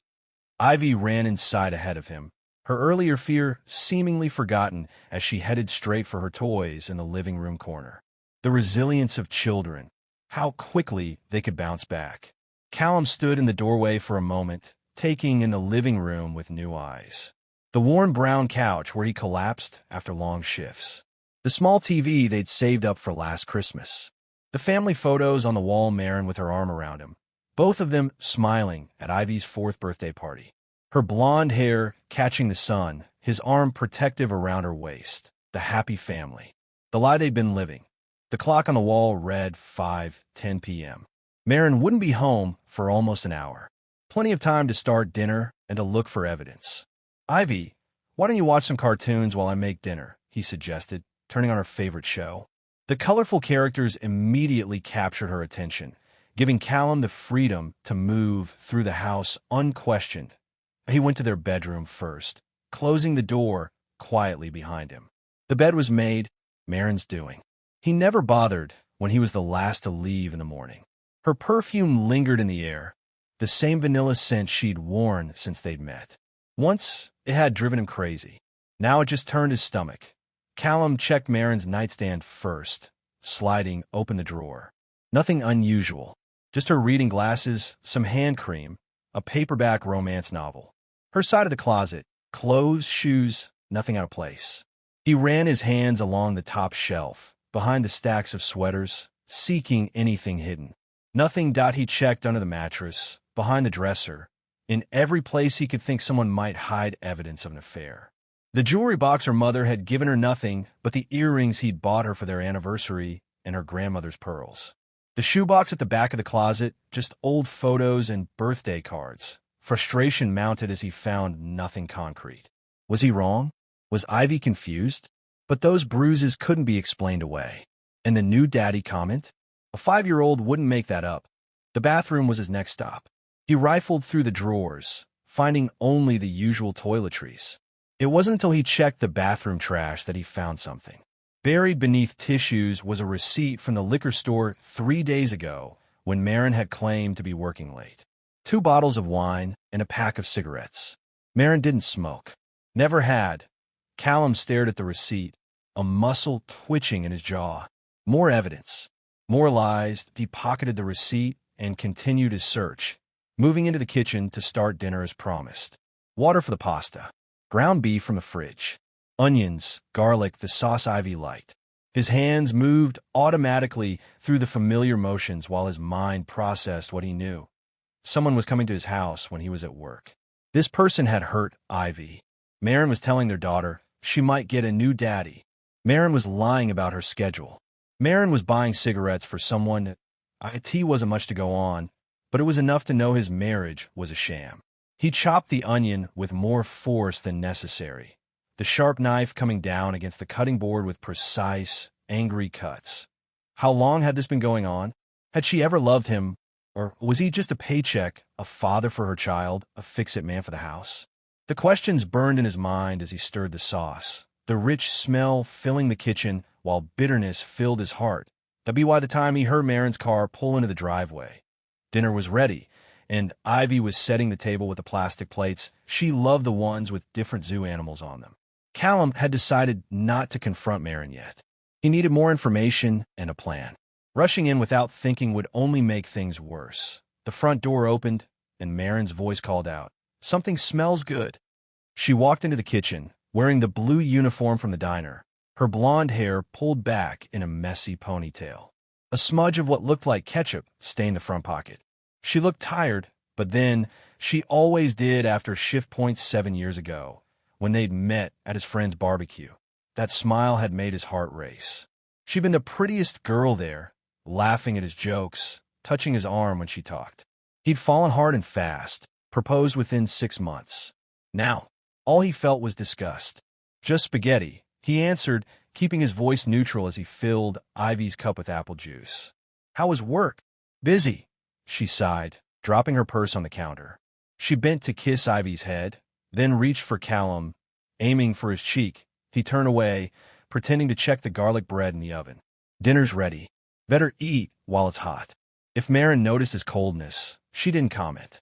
She washed her hands at the sink, then sat down at the table, immediately reaching for her phone. "No phones at dinner," Ivy said seriously, parroting the rule Callum had established months ago. "Right, Dad, right?" Callum agreed, his eyes fixed on Maren. "Family time is phone-free." Maren hesitated, then put her phone face down beside her plate. "Of course, sorry." Throughout dinner, Callum watched her. The way she kept glancing at the silent phone. The way she barely made eye contact with him, focusing instead on her plate or on Ivy. The way she asked Ivy surface-level questions about her day without really listening to the answers. "Did you have fun at school today?" she asked, twirling spaghetti around her fork without much enthusiasm. "We painted pictures of our families," Ivy said through a mouthful of pasta. "I made one of you and me and Daddy." "That's nice, honey," Maren replied, her eyes darting to her phone as it lit up with a notification. "Teacher said we have to bring something special for show and tell on Friday." Ivy continued, oblivious to her mother's distraction. Maren murmured, clearly not listening. Callum felt his anger building again. Even now, she couldn't be bothered to pay attention to their daughter. He took a sip of water, then decided to test the waters. "Ivy mentioned something interesting at the park today," he said casually as he twirled pasta onto his fork, watching Maren's face carefully. Maren glanced up, wariness flashing in her eyes for just a moment. "Oh," she said, "something about a man coming over when I'm at work." He kept his tone conversational, as if discussing the weather. His eyes never left her face, cataloging every micro-expression. The color drained from Maren's face, but she recovered quickly, reaching for her water glass with a hand that trembled slightly. "Oh, that must have been the plumber. We had that leak last week, remember?" Callum nodded slowly, pretending to accept this explanation. "Right, the leak. There had been no leak, no plumber." Another lie to add to the growing pile. Strange, though, she seemed scared of him. "Kids get scared of strangers," Maren shrugged, focusing intently on cutting a meatball in half. "It's normal, maybe." Callum took a sip of water, his eyes never leaving her face. "But bruises aren't normal, are they?" Maren's fork clattered against her plate, and Ivy looked up, startled by the sudden noise. "What bruises?" Maren asked, her voice unnaturally high. "Ivy, go brush your teeth and get your pajamas on," Callum said gently, dropping a kiss on top of her head. "I'll be in to read you a story in a minute." "But I'm not done," she protested, pointing to her half-full plate. You can finish tomorrow. It's getting late, Callum insisted, his tone brooking no argument. Once Ivy had left the room, grumbling about not being tired, Callum leaned forward, his voice dropping to a dangerous quiet. She has bruises on her arm. Finger marks. She says your friend grabbed her when she spilled her juice. Marin's eyes darted to the hallway, then back to Callum. She's making it up. Kids fall all the time. Don't. Callum's voice hardened, the single word carrying the weight of his rage. Don't you dare call our daughter a liar. I'm not saying she's lying, exactly, Marin backpedaled, pushing a strand of hair behind her ear nervously. Just that kids exaggerate. They confuse things. 5 fingerprints aren't a confusion, Callum countered, his knuckles white around his water glass. Marin pushed her plate away, food barely touched. Look, I don't know what she told you, but you're overreacting.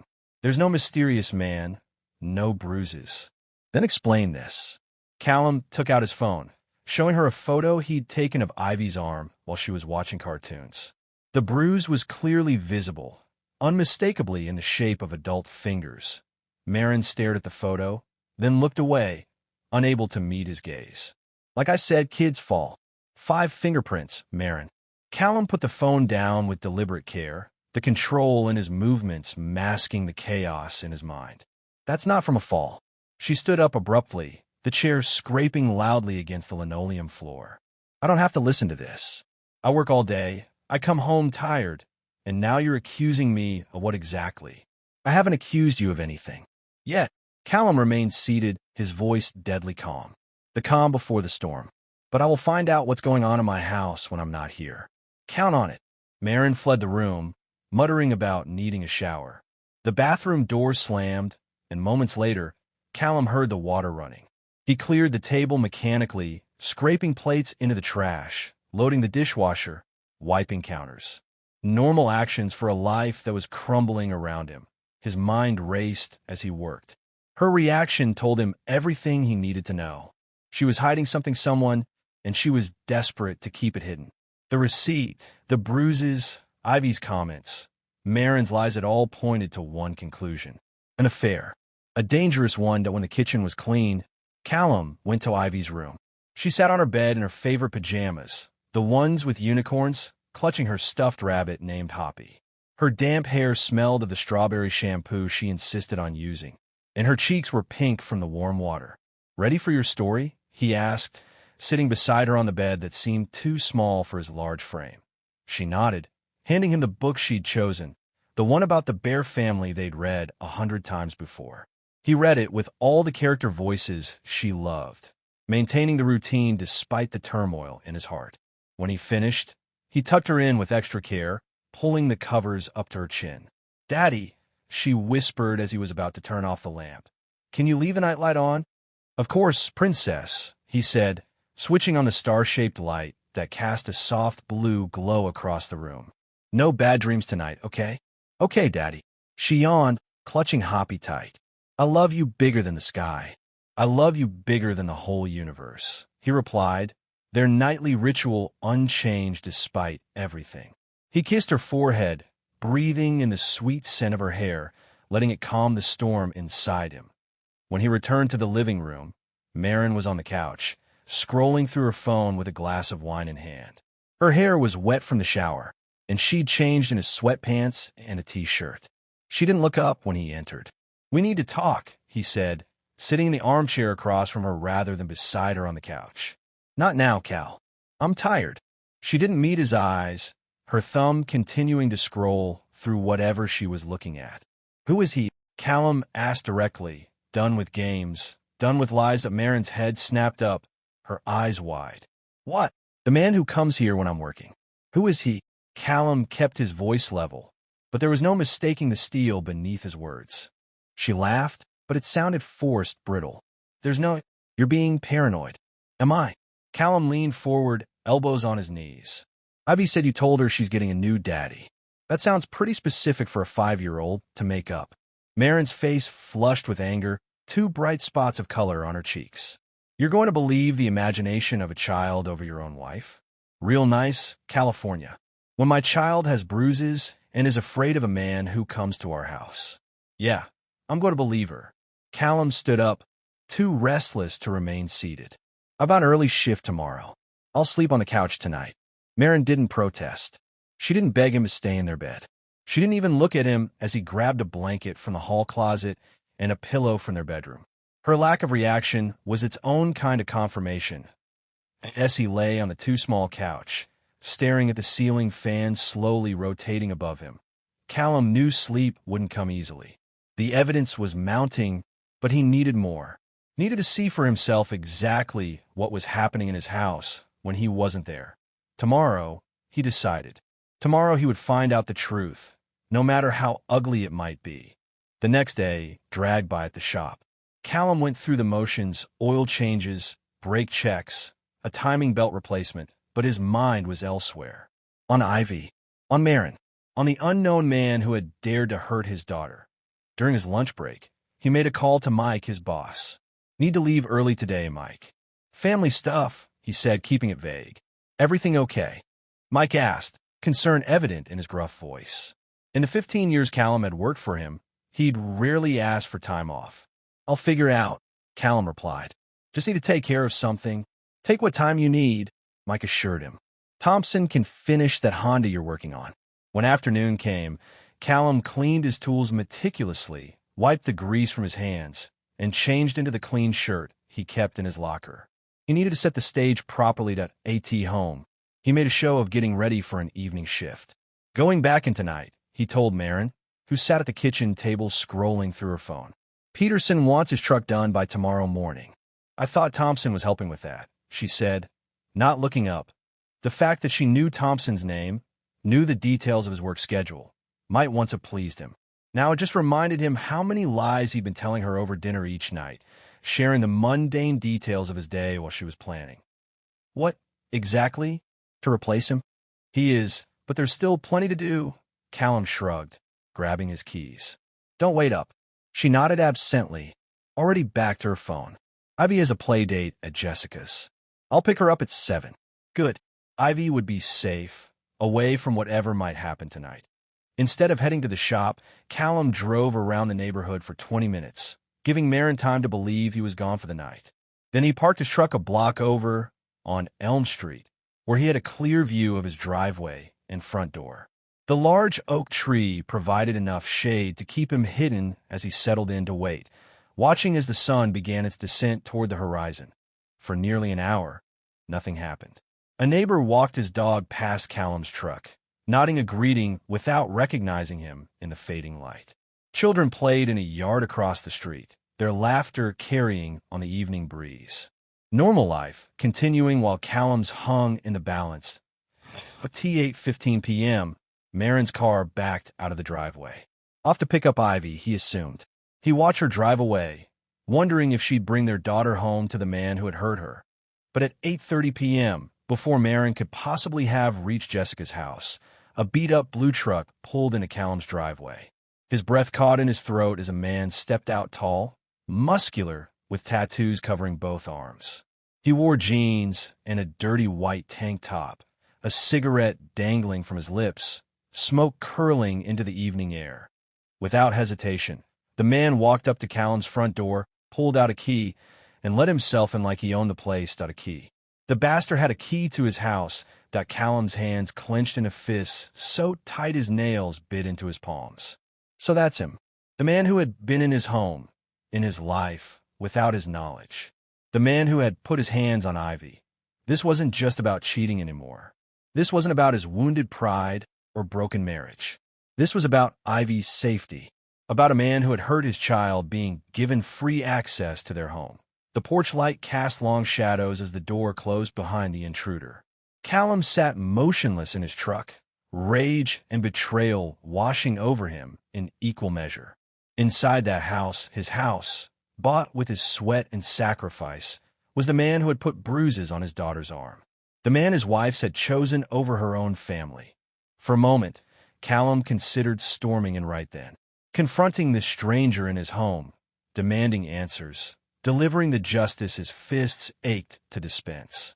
But the rational part of his brain, the part that fixed complex engines with patience and precision, held him back. Going in hot would only make things worse.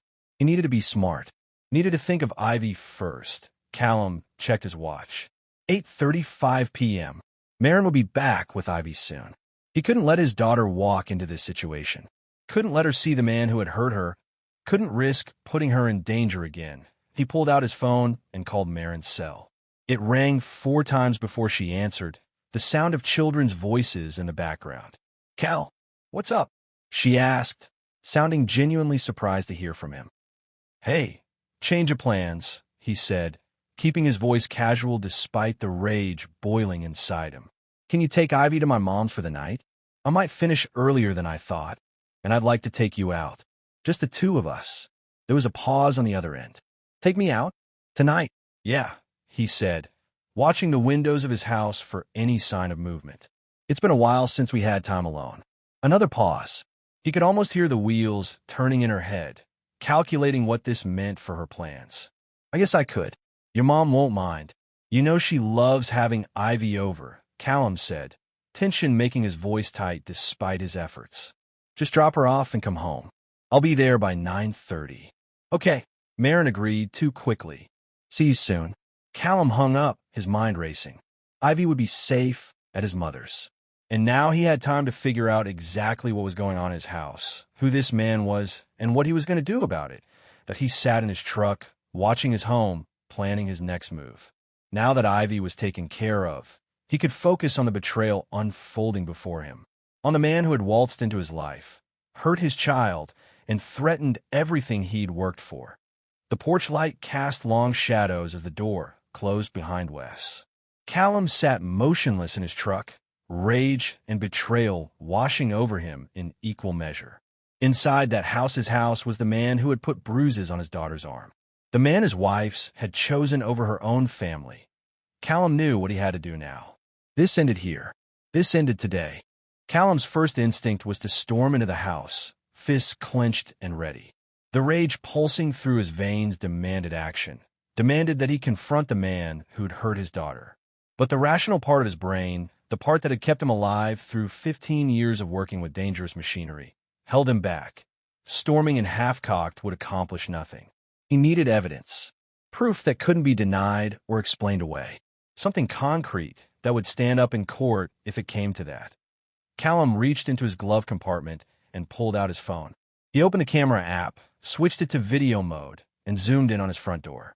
The porch light illuminated the entrance clearly enough to capture what he needed. 8:42 p.m., he murmured, recording the timestamp. "Unknown male enter my house at 3487 Maple Street using a key he shouldn't have." He panned to capture the blue truck in his driveway, making sure to get a clear shot of the license plate. TXL 429. Evidence. Then he settled back to wait, camera ready. For 20 minutes, nothing happened.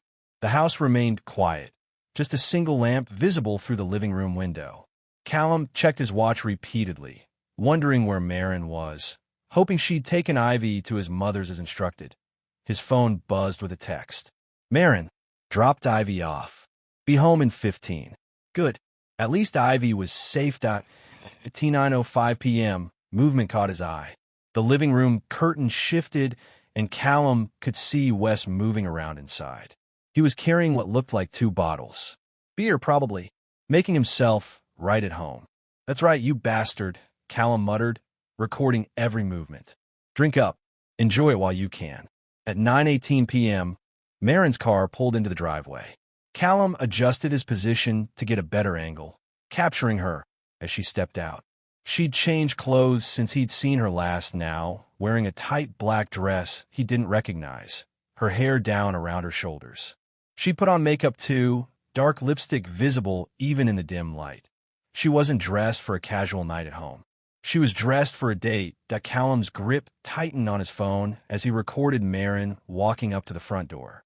She paused before entering, checking her reflection in the window, smoothing her hair. Then she went inside. Through the window, Callum could see their reunion. Wes handed Marin a bottle of beer.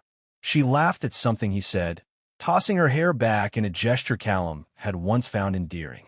Now it made his stomach turn. They settled on the couch, his couch, sitting close, their bodies touching. Wes draped his arm around Marin's shoulders, pulling her against him. She didn't resist. If anything, she leaned into his touch. "Jesus Christ," Callum whispered, the betrayal cutting deeper with every second of footage. For the next hour, he recorded them drinking, laughing, touching. Wes would whisper something in Marin's ear, and she'd giggle like a teenager. At one point, he grabbed her roughly, pulling her onto his lap. She wrapped her arms around his neck, kissing him deeply to eye in the truck. Callum's jaw clenched so tight it ached. But he kept recording. Every touch, every kiss, every moment of betrayal. At 10:45 p.m., they moved from the couch. Wes grabbed another beer from the kitchen while Marin disappeared down the hallway toward the bedroom. Their bedroom. Callum's and Marin's. A minute later, the light in the bedroom window came on. Wes followed the same path Marin had taken, beer in hand, a swagger in his step. Callum stopped recording then. He didn't need to see more. Didn't want to see more. He had all the evidence he needed. For a long moment, he sat motionless in his truck, staring at the bedroom window. The urge to go in there now, to confront them, was almost overwhelming. But no, that wasn't the smart play. If he went in now, emotions high, who knew what might happen? Instead, he started his truck and drove to a motel on the edge of town.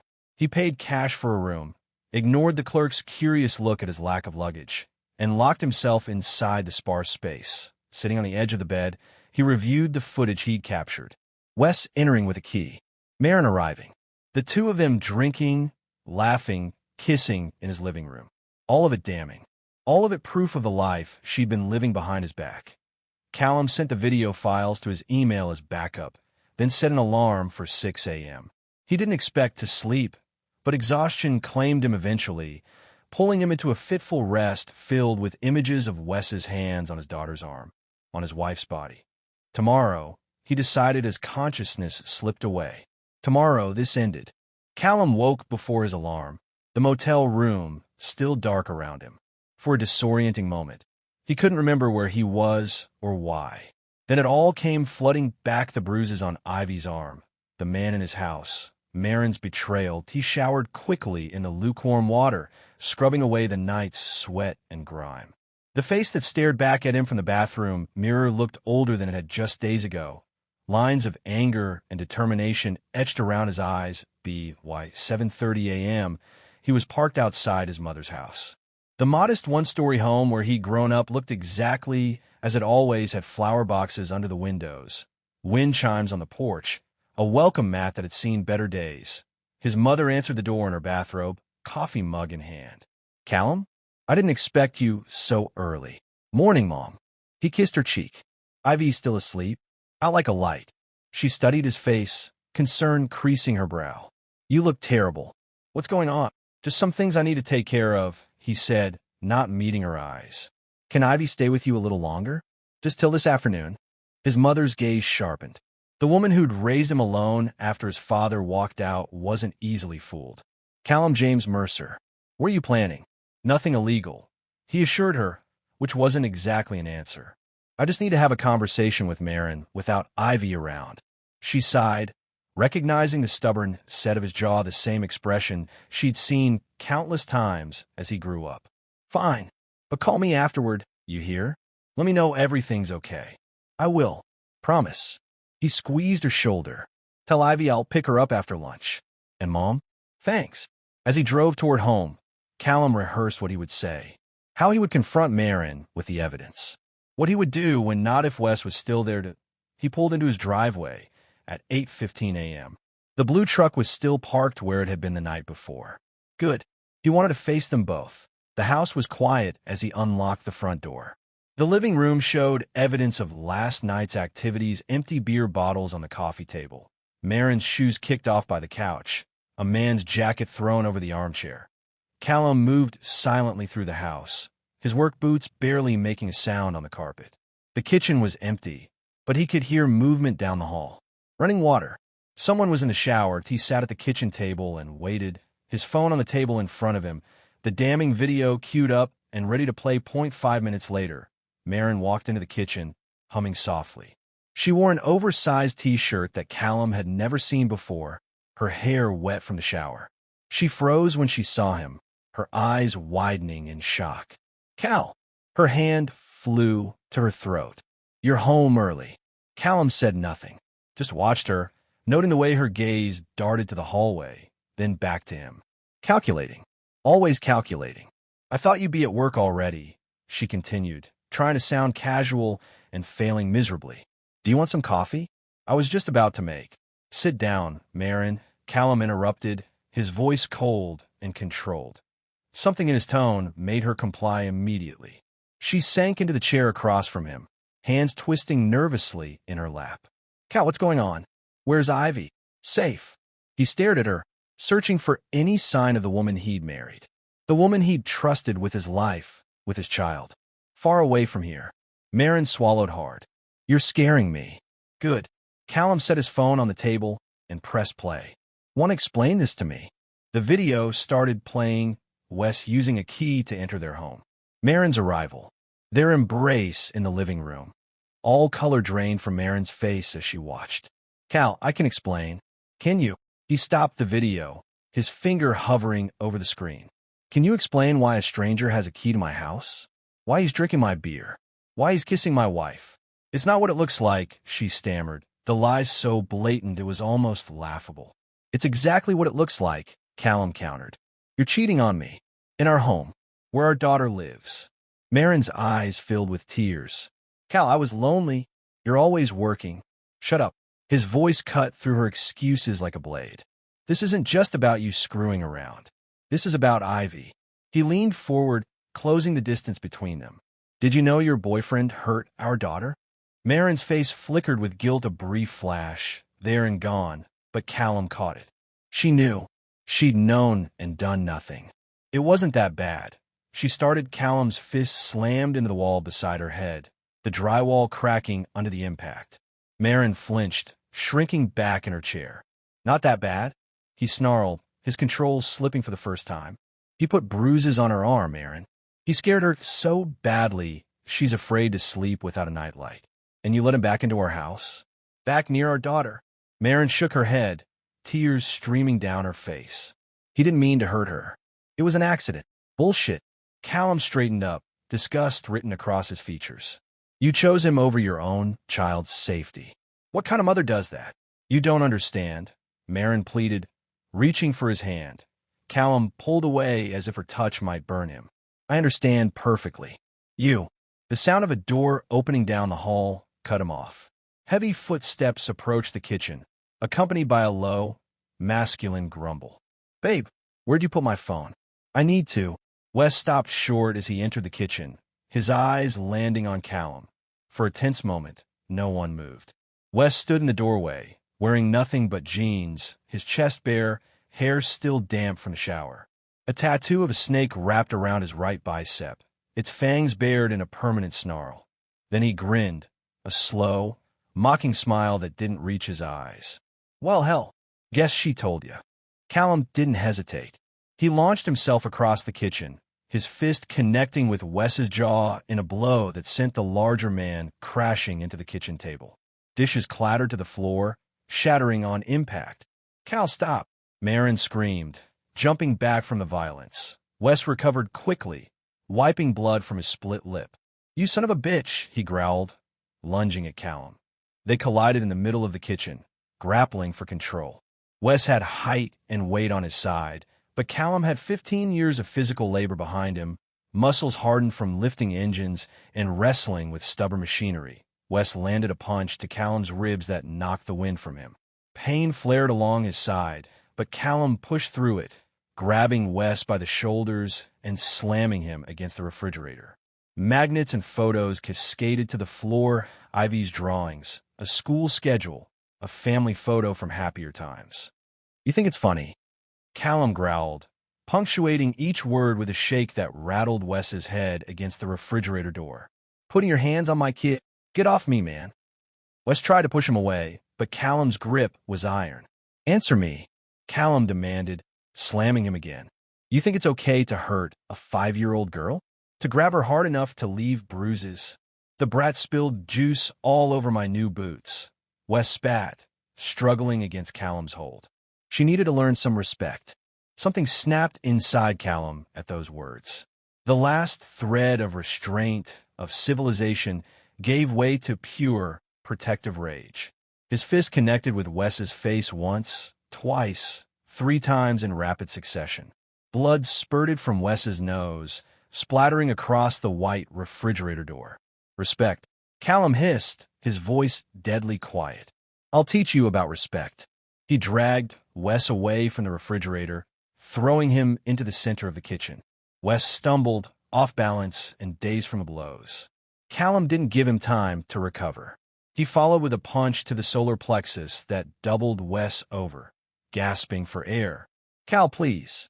Marin begged from the doorway, her face streaked with tears. You're going to kill him. Shut up, Callum snapped, not taking his eyes off Wes. You lost the right to ask anything of me the moment you let this piece of garbage near our daughter. Wes tried to straighten up, to fight back, but Callum was relentless. Another punch sent Wes staggering backward until his legs hit a chair and he collapsed onto it, blood streaming from his broken nose. That's enough. Wes wheezed, holding up his hands in surrender. I get it, man. I'll stay away from your kid. You'll stay away from my family, Callum corrected him, standing over the bloodied man. My house. My town, if you know what's good for you. Wes glared up at him through swelling eyes. You think this changes anything? She doesn't want you anymore, man. She's been looking for a way out for months. Callum glanced at Marin, who shrank back under his gaze. Is that true? She shook her head frantically. No, Cal, he's lying. I never. Save it. Callum cut her off. I don't care what you want anymore. This is about Ivy now. He turned back to Wes, who was using the hem of his jeans to wipe blood from his face. Get up. Get your stuff. Get out of my house. My truck keys are in the bedroom, Wes muttered, struggling to stand. Marin will get them for you, Callum said, not taking his eyes off the man. Won't you, Marin? She nodded quickly, disappearing down the hallway. Callum and Wes stared at each other in tense silence until she returned, holding a set of keys and a phone. Here, she said, handing them to Wes with trembling fingers. Wes snatched them from her hand. This is bullshit, he muttered, wincing as he touched his broken nose. You're crazy, man. Both of you. Get out, Callum repeated, stepping aside to clear a path to the door. Wes limped toward the exit, favoring his left side where Callum's blows had connected with his ribs. At the door, he paused, looking back at Marin. You coming? Her eyes darted between Wes and Callum, indecision written across her face. Make your choice, Marin, Callum said quietly. But understand this, if you walk out that door with him, you're giving up any claim to Ivy. I will fight you in court until there's nothing left of either of us, and I will win. Tears spilled down Marin's cheeks. Cal, please. Choose, he repeated, unmoved by her tears. After a long, tense moment, Marin shook her head. I can't go with you, Wes.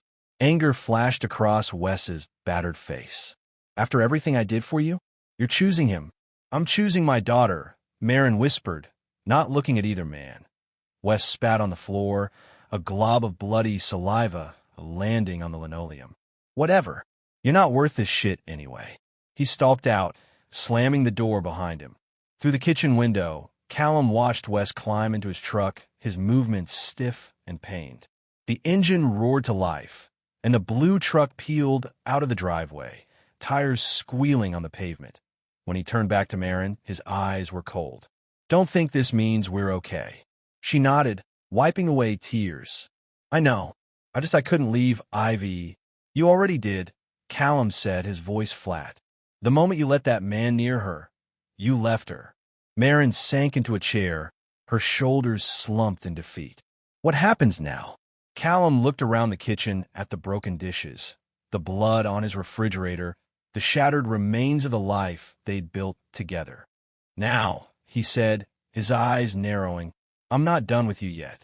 Marin trembled at his words, suddenly realizing this was just the beginning. Cal, please, she begged, reaching for him. We can work this out. For Ivy's sake. Don't, he cut her off, stepping away from her touch. Don't you dare use her name. Not after what you did. What are you going to do? She whispered, fear creeping in her voice that Callum's expression was carved from stone. Whatever it takes to protect my daughter. Starting now. We turned back to Marin. His eyes were cold. Don't think this means we're okay. She nodded, wiping away tears. I know. I couldn't leave Ivy. You already did, Callum said, his voice flat. The moment you let that man near her, you left her. Marin sank into a chair, her shoulders slumped in defeat. What happens now? Callum looked around the kitchen at the broken dishes, the blood on his refrigerator, the shattered remains of the life they'd built together. Now, he said, his voice hard with determination, I'm not done with you yet. Marin's face crumpled as the full weight of his words crashed down on her. She made the biggest mistake of her life, and from the look in Callum's eyes, there would be no forgiveness. No second chances, just consequences. The kitchen still smelled of blood and rage. Broken glass glittered on the linoleum floor like scattered diamonds. Wes lay slumped against the wall, groaning in pain, his face a mess of blood and swelling bruises. Marin stood frozen by the refrigerator, her makeup streaked by tears, her hands shaking uncontrollably. Callum stepped over the broken chair, moving deliberately to the counter where his phone lay. The adrenaline that had fueled his attack on Wes was subsiding, replaced by a cold, calculated anger that focused his mind with crystal clarity. What are you doing? Marin asked, her voice rising as she watched him pick up the phone. Callum looked up, his expression hard. Well, I should have done the moment Ivy showed me those bruises. Cal, no. Marin moved toward him, panic flashing in her eyes. You can't. Watch me. He held her gaze as he began to dial that a smirk crossed Marin's face, an unexpected reaction that caught Callum off guard. What are you going to say? That you beat up my boyfriend? The question hung in the air between them, a pathetic attempt at leverage. Callum felt a cold smile form on his lips. No. His finger hovered over the speakerphone button. I'm reporting child abuse. The smirk vanished from Marin's face, replaced by something Callum had never seen there before, pure, unadulterated fear. Her face went pale, the blood draining away so rapidly he thought she might faint. Cal, you can't. They'll take Ivy from you. Callum's finger pressed down, activating the speaker. That's the idea. The phone rang twice before a familiar voice answered. Jefferson County Sheriff's Office, Deputy Martinez speaking. Martinez, it's Callum Mercer. I need to speak with Sheriff Owens. It's urgent. A pause. He's here, Callum. One moment. Marin lunged across the kitchen, her hands reaching for the phone. Hang up, please. Callum stepped back, keeping the device out of her reach. Too late, Marin. You made your choice. Now live with it. Callum. Sheriff Owens' gruff voice came through the speaker. What's going on, son? Sheriff, I need you to come to my house. 3487 Maple Street. Callum kept his eyes fixed on Marin, who had collapsed back against the counter, her head in her hands. I need to report a child abuse case. Your daughter? The sheriff's voice sharpened with concern. Yes, sir. And I have evidence. Photos, videos, everything you'll need. Stay where you are. I'm on my way. The line went dead. Callum placed the phone on the counter, the silence in the kitchen broken only by Wes's pained breathing. Marin stared at Callum, her eyes red-rimmed and desperate. You've ruined everything, she whispered. No, Marin. Callum shook his head slowly. You did that all on your own. From the floor, Wes let out a bitter laugh that ended in a cough. You think you've won? This ain't over, man. Callum turned his cold gaze to the battered man. For you it is. With your record, you'll be lucky to see daylight in 5 years. Bullshit, Wes spat, wincing as he tried to straighten up. It's my word against yours. No. Callum moved to the kitchen table where the folders of evidence lay neatly organized. It's your word against Ivy's testimony, the photos of her bruises, and the video of you admitting you grabbed her. Wes's eyes widened. You're bluffing. There's no video. Want to bet your freedom on that? Callum asked, his voice dangerously quiet. Marin pushed away from the counter, panic driving her movements. I need to get out of here. I can't be here when they come. You're not going anywhere. Callum moved to block the doorway. You're going to face what you did. Both of you. I hate you. She spat, the words venomous. Better that than having you love me, apparently. Callum's reply was cold, devoid of emotion. For 10 tense minutes, they remained in a silent standoff, Callum by the doorway, Marin at the counter, Wes slumped against the wall, occasionally spitting blood onto the floor. The distant wail of sirens broke the silence, growing louder until red and blue lights flashed through the kitchen windows. Marin's shoulders slumped in defeat. "This can't be happening." "It is," Callum replied. "Time's up." Sheriff Owens arrived with 2 deputies, their patrol cars parked at angles in Callum's driveway. The sheriff himself was a tall man with silver hair and a weathered face that had seen 40 years of service. He'd known Callum since he was a boy, had watched him grow from a troubled teen into a solid man. "Callum." Owens nodded grimly as he entered the kitchen, his experienced eyes taking in the broken glass, the blood-stained floor, the clear evidence of a struggle. "Quite a mess you've got here." "Not as bad as it looks," Callum replied, stepping aside to let the sheriff into. Owens's eyes landed on Wes, who was still groaning on the floor, blood crusted around his nose and mouth. "I see you two had a disagreement." "You could say that." Callum moved to the counter where he'd placed a folder evidence compiled with methodical precision over the past 2 days. "Sheriff, I need to report a crime.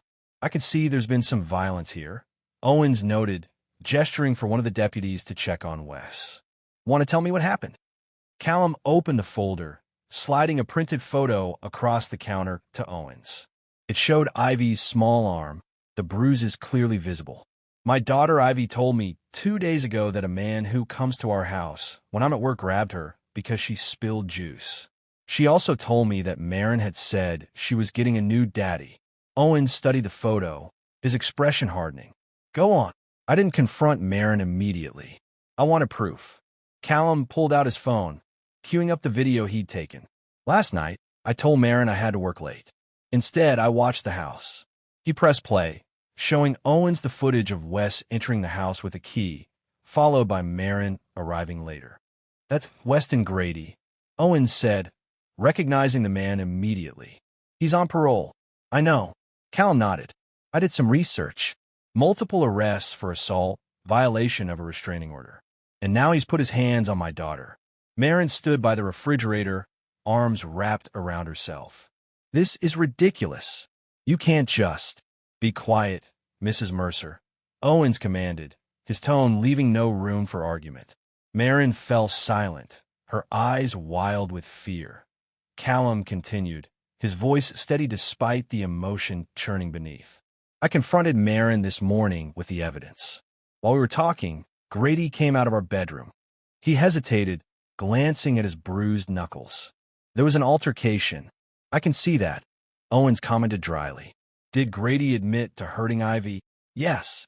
Callum pulled out another document, a printout of Wes's criminal record. "Said she needed to learn some respect because she spilled juice on his boots." Owens' face darkened as he read the rap sheet. "And you, Mrs. Mercer? What do you have to say about all this?" Marin's mascara had left black trails down her cheeks, her hands twisted together in her lap. "It wasn't like that. Wes has a temper, but he didn't mean to hurt Ivy. It was just a misunderstanding." "A misunderstanding?" Callum's voice was ice. "You knew he hurt her, and you let him back into our house. Back near our daughter. I didn't know how bad it was." Marin protested, her voice rising. "Ivy never told me he grabbed her that hard. So you admit you knew he put his hands on her?" Owens asked, his pen poised over his notepad. Marin's eyes darted between the sheriff and Callum, realizing too late the trap she'd walked into. That's not what I meant. Where's Ivy now?" Owens asked, turning back to Callum. "Safe with my mother. I took her there last night before confronting Marin." The sheriff nodded, seemingly satisfied with Callum's protective instincts. "We'll need to talk to her, get a statement.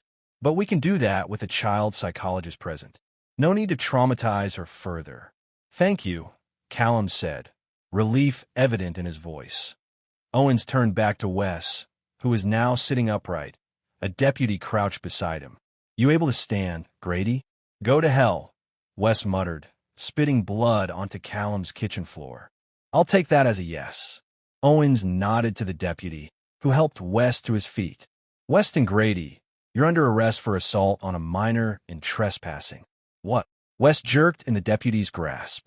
You can't. I can and I am.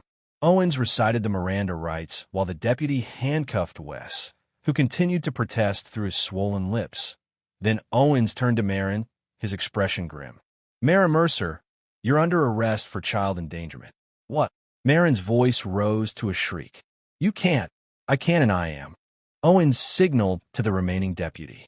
You knowingly allowed a violent offender access to your child after he had physically harmed her. That's textbook child endangerment in the state of Texas. The deputy stepped forward, handcuffs ready. Please stand up and place your hands behind your back, ma'am. Callum. Marin turned to him, pleading. Don't do this. Callum watched impassively as the deputy recited Miranda rights and secured the handcuffs around Marin's wrists. Her screams echoed through the house as they led her outside to the waiting patrol car. You're making a mistake. I'm her mother. Callum, don't do this. Callum didn't say a damn word as they took them both away. He stood in the doorway, watching as they helped Marin into the back of one cruiser and Wes, still groaning in pain, into another. Once, the sight might have broken his heart. Now, he felt nothing but a cold certainty that justice was being served. Sheriff Owens remained behind, gathering the evidence Callum had provided. I want you to come down to the station later today, give a formal statement. I'll be there, Callum agreed. After I pick up Ivy from my mother's. Good. Owens clasped his shoulder. And, Callum, you did the right thing. That little girl is lucky to have you. As the patrol cars pulled away, their sirens wailing in the morning air, Callum stood on his front porch watching until they disappeared around the corner. Only then did he allow himself to take a deep breath, the weight of the morning's events settling on his shoulders. IT was over. And yet it was just beginning. The Jefferson County Courthouse stood imposingly at the center of town, its red brick facade and white columns a testament to small-town justice. Callum straightened his tie, a rare accessory he usually reserved for weddings and funerals, as he climbed the worn stone steps beside his lawyer, Michael Burke. Remember, Burke murmured, his briefcase swinging at his side, let me do most of the talking. No matter what Marin or her lawyer says, keep your cool. I know. Callum nodded, his eyes fixed on the heavy wooden doors ahead. Just give me full custody of Ivy. With the evidence we have, I'm confident we will. But be prepared, these hearings can get ugly. Inside, the courtroom was already half full when they entered, mostly strangers there for other cases. But Callum spotted his mother in the front row, her face lined with worry and determination in equal measure. She'd been his rock through all of this, taking Ivy whenever he had to work or meet with lawyers, shielding the little girl from the worst of the upheaval. Marin sat at the opposite table with her court-appointed attorney, a young woman who looked overwhelmed by the case. After 6 weeks in county jail awaiting her hearing, Marin had lost weight, her prison jumpsuit hanging loosely on her frame, dark circles under her eyes. She attempted a smile when she saw Callum, but he looked right through her as he took his seat. All rise for the Honorable Judge Eleanor Hayes, the bailiff announced, and the rustling of movement filled the courtroom. Judge Hayes was a formidable woman in her 60s, her silver hair cut in a no-nonsense bob, her eyes sharp behind rimless glasses. She took her seat, surveyed the courtroom, and nodded. Be seated. The proceedings began with formal introductions. Burke presented their petition for sole custody, outlining the circumstances that had led to this day. Your Honor, he said, his voice confident, the evidence will show that Marin Mercer knowingly endangered her 5-year-old daughter by allowing a violent offender access to their home after he had physically abused the child. Marin's attorney rose. Your Honor, Ms. Mercer acknowledges her lapse in judgment, but maintains that she never intended to put her daughter at risk. She loves Ivy deeply and is committed to rebuilding their relationship in a safe, supervised environment. Judge Hayes nodded, her expression neutral. I'll hear the evidence. What followed was a methodical dismantling of Marin's fitness as a mother. Burke presented the police report, the photos of Ivy's bruises, and a recording Callum had made of Ivy describing what happened. Daddy, the man who comes over grabbed my arm really hard when I spilled juice. Ivy's small voice filled the courtroom from the recorder. It hurted. Marin broke down at the sound, her shoulders shaking with silent sobs. Her attorney placed a comforting hand on her arm, but the damage was done. The recording continued, with Ivy explaining how Marin had told her she might get a new daddy soon. Burke followed with testimony from Sheriff Owens about Wes's criminal record and the circumstances of the arrests. He called the Child Protective Services worker who had interviewed Ivy, who confirmed the child account and expressed concern about Marin's significant lack of protective capacity. Finally, he called Callum to the stand. After being sworn in, Callum sat straight back in the witness chair, his hands resting on his thighs. He answered Burke's questions calmly, describing the day Ivy showed him the bruises, the evidence he'd gathered, and the confrontation that followed. And at any point, Burke asked, did Marin express concern about Weston Grady's treatment of her daughter? No, Callum replied firmly. When I confronted her with the bruises, she tried to claim Ivy had fallen. When I presented the video evidence of Grady entering our home, she begged me not to call the police. Her concern was for him, not for Ivy. Marin's attorney cross-examined him, trying to paint him as controlling and vindictive. Isn't it true, Mr. Mercer, that you assaulted Mr. Grady before calling the police? Yes, Callum admitted without hesitation. When he appeared in my kitchen and made comments about hurting my daughter, I acted to protect her by beating him so severely he required medical attention. Callum met the attorney's gaze steadily. By ensuring he understood he would never touch my daughter again, the attorney tried another angle. And isn't it true that you've been deliberately keeping Ivy from her mother during this legal process? I've followed the court's temporary custody orders to the letter, Callum replied calmly. And yes, I've refused to allow unauthorized visits with a woman who chose her boyfriend over our daughter's safety. When Marin took the stand, her testimony was a tearful blend of excuses and promises. She claimed she hadn't known the extent of Wes's violence, that she'd been manipulated by him, that she'd made a terrible mistake she would never repeat. I love my daughter more than anything, she pleaded, looking directly at Callum rather than the judge. I made one awful mistake. Please don't take her away from me forever. Burke's cross-examination was surgical in its precision. Ms. Mercer, did you or did you not give Weston Grady a key to the home where your 5-year-old daughter lived? Yes, but... And did you or did you not continue to allow him into that home after you knew he had grabbed your daughter hard enough to leave bruises? I didn't think. It's a yes or no question, Ms. Mercer. Marin's shoulders slumped. Yes. And when Mr. Mercer confronted you with evidence of Mr. Grady's abuse, did you immediately express concern for your daughter's safety? Not exactly, but again, Ms. Mercer, yes or no? A whispered no. No further questions, Your Honor. After closing arguments, Judge Hayes took only 15 minutes to render her decision. She returned to the bench, her expression grave as she addressed the courtroom. In matters of child custody, this court is guided by one principle above all others, the best interest of the child.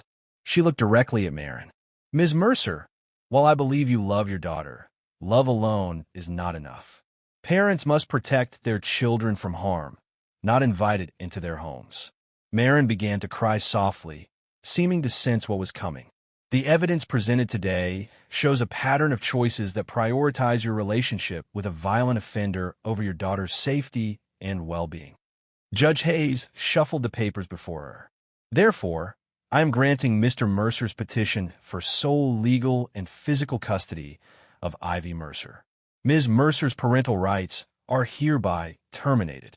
A gasp escaped Marin's lips, followed by a wail of distress. No, you can't do this. Order, Judge Hayes commanded, banging her gavel. When silence returned, she continued, Ms. Mercer, this court does not make such decisions lightly. However, your actions demonstrated a profound failure to protect your child from known harm. The law is clear in such cases. She turned to Callum. Mr. Mercer, the court recognizes your commitment to your daughter's safety and well-being. You are granted full custody with all legal rights and responsibilities that entails. Thank you, Your Honor, Callum said, relief washing over him As the judge rose and left the courtroom, Marin collapsed against her attorney, sobbing openly now. Please, there has to be something we can do. An appeal. Her attorney shook her head, already gathering her papers. I'm sorry, Ms. Mercer. With the evidence presented, an appeal would likely fail. Callum felt no satisfaction in Marin's pain, only a weary resolution that he'd done what was necessary to protect his daughter. He stood to embrace his mother, who had tears in her eyes. It's over, Mom, he said quietly. She's safe. You did good, son, she whispered, patting his cheek as she had when he was at BOY. As they prepared to leave, Marin broke away from her attorney, rushing toward them. Callum, please. You can't do this. She needs her mother. The bailiff moved to intercept her, but Callum held up a hand. It's okay. He faced Marin directly for the first time since the hearing began. You should have thought of that before you let him hurt her. I'll change, Marin promised desperately. I'll do whatever it takes. Please don't keep her from me. I'm not keeping her from you, Callum replied, his voice steady. The court did that, and you did it to yourself. He turned away. Let's go, Mom.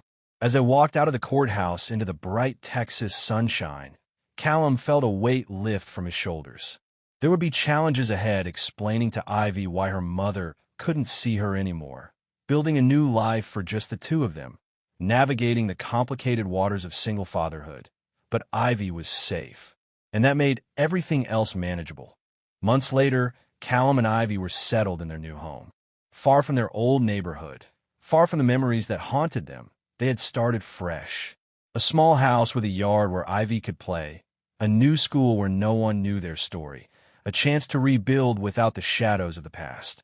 Ivy was happy, free of fear, and surrounded by love. The nightmares that had plagued her in the weeks following the arrests had faded. She rarely asked about Marin anymore, and when she did, Callum answered honestly, but simply. Mommy made bad choices, and now she can't be with us anymore. Marin had spent 6 months in jail for child endangerment. Upon release, she'd found herself in a world that had moved on without her. The diner had fired her. No one else in town would hire her once they learned why she'd been arrested.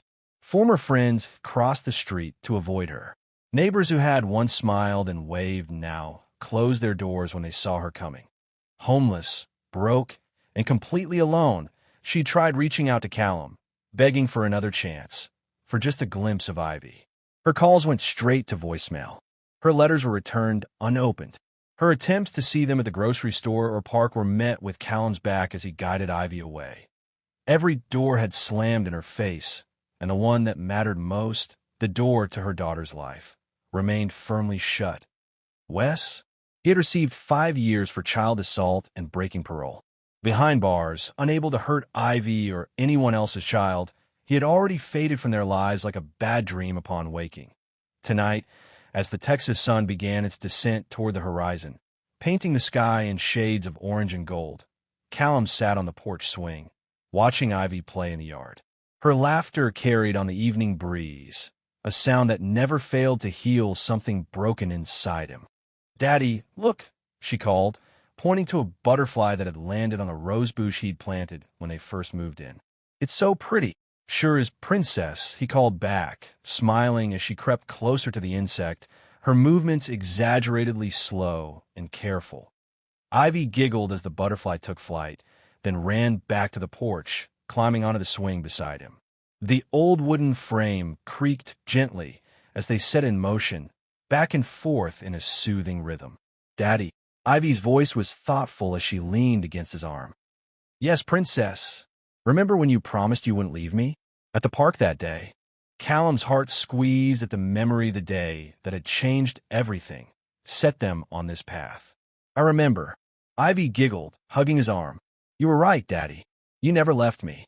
Callum bent down, pressing a kiss to her forehead, breathing in the scent of sunshine and strawberry shampoo. Never will, sweetheart. As the last rays of sunlight painted the sky in deepening shades of purple and gold, Callum held his daughter close, grateful for the second chance they'd been given. The cost of betrayal had been high, a marriage destroyed, a family fractured, lives forever altered. But sitting here with Ivy, safe and happy beside him, Callum knew it had been worth every painful moment. Some prices had to be paid to protect what mattered most. And nothing in this world mattered more than the little girl beside him, watching the sunset with trust in her eyes and love in her heart.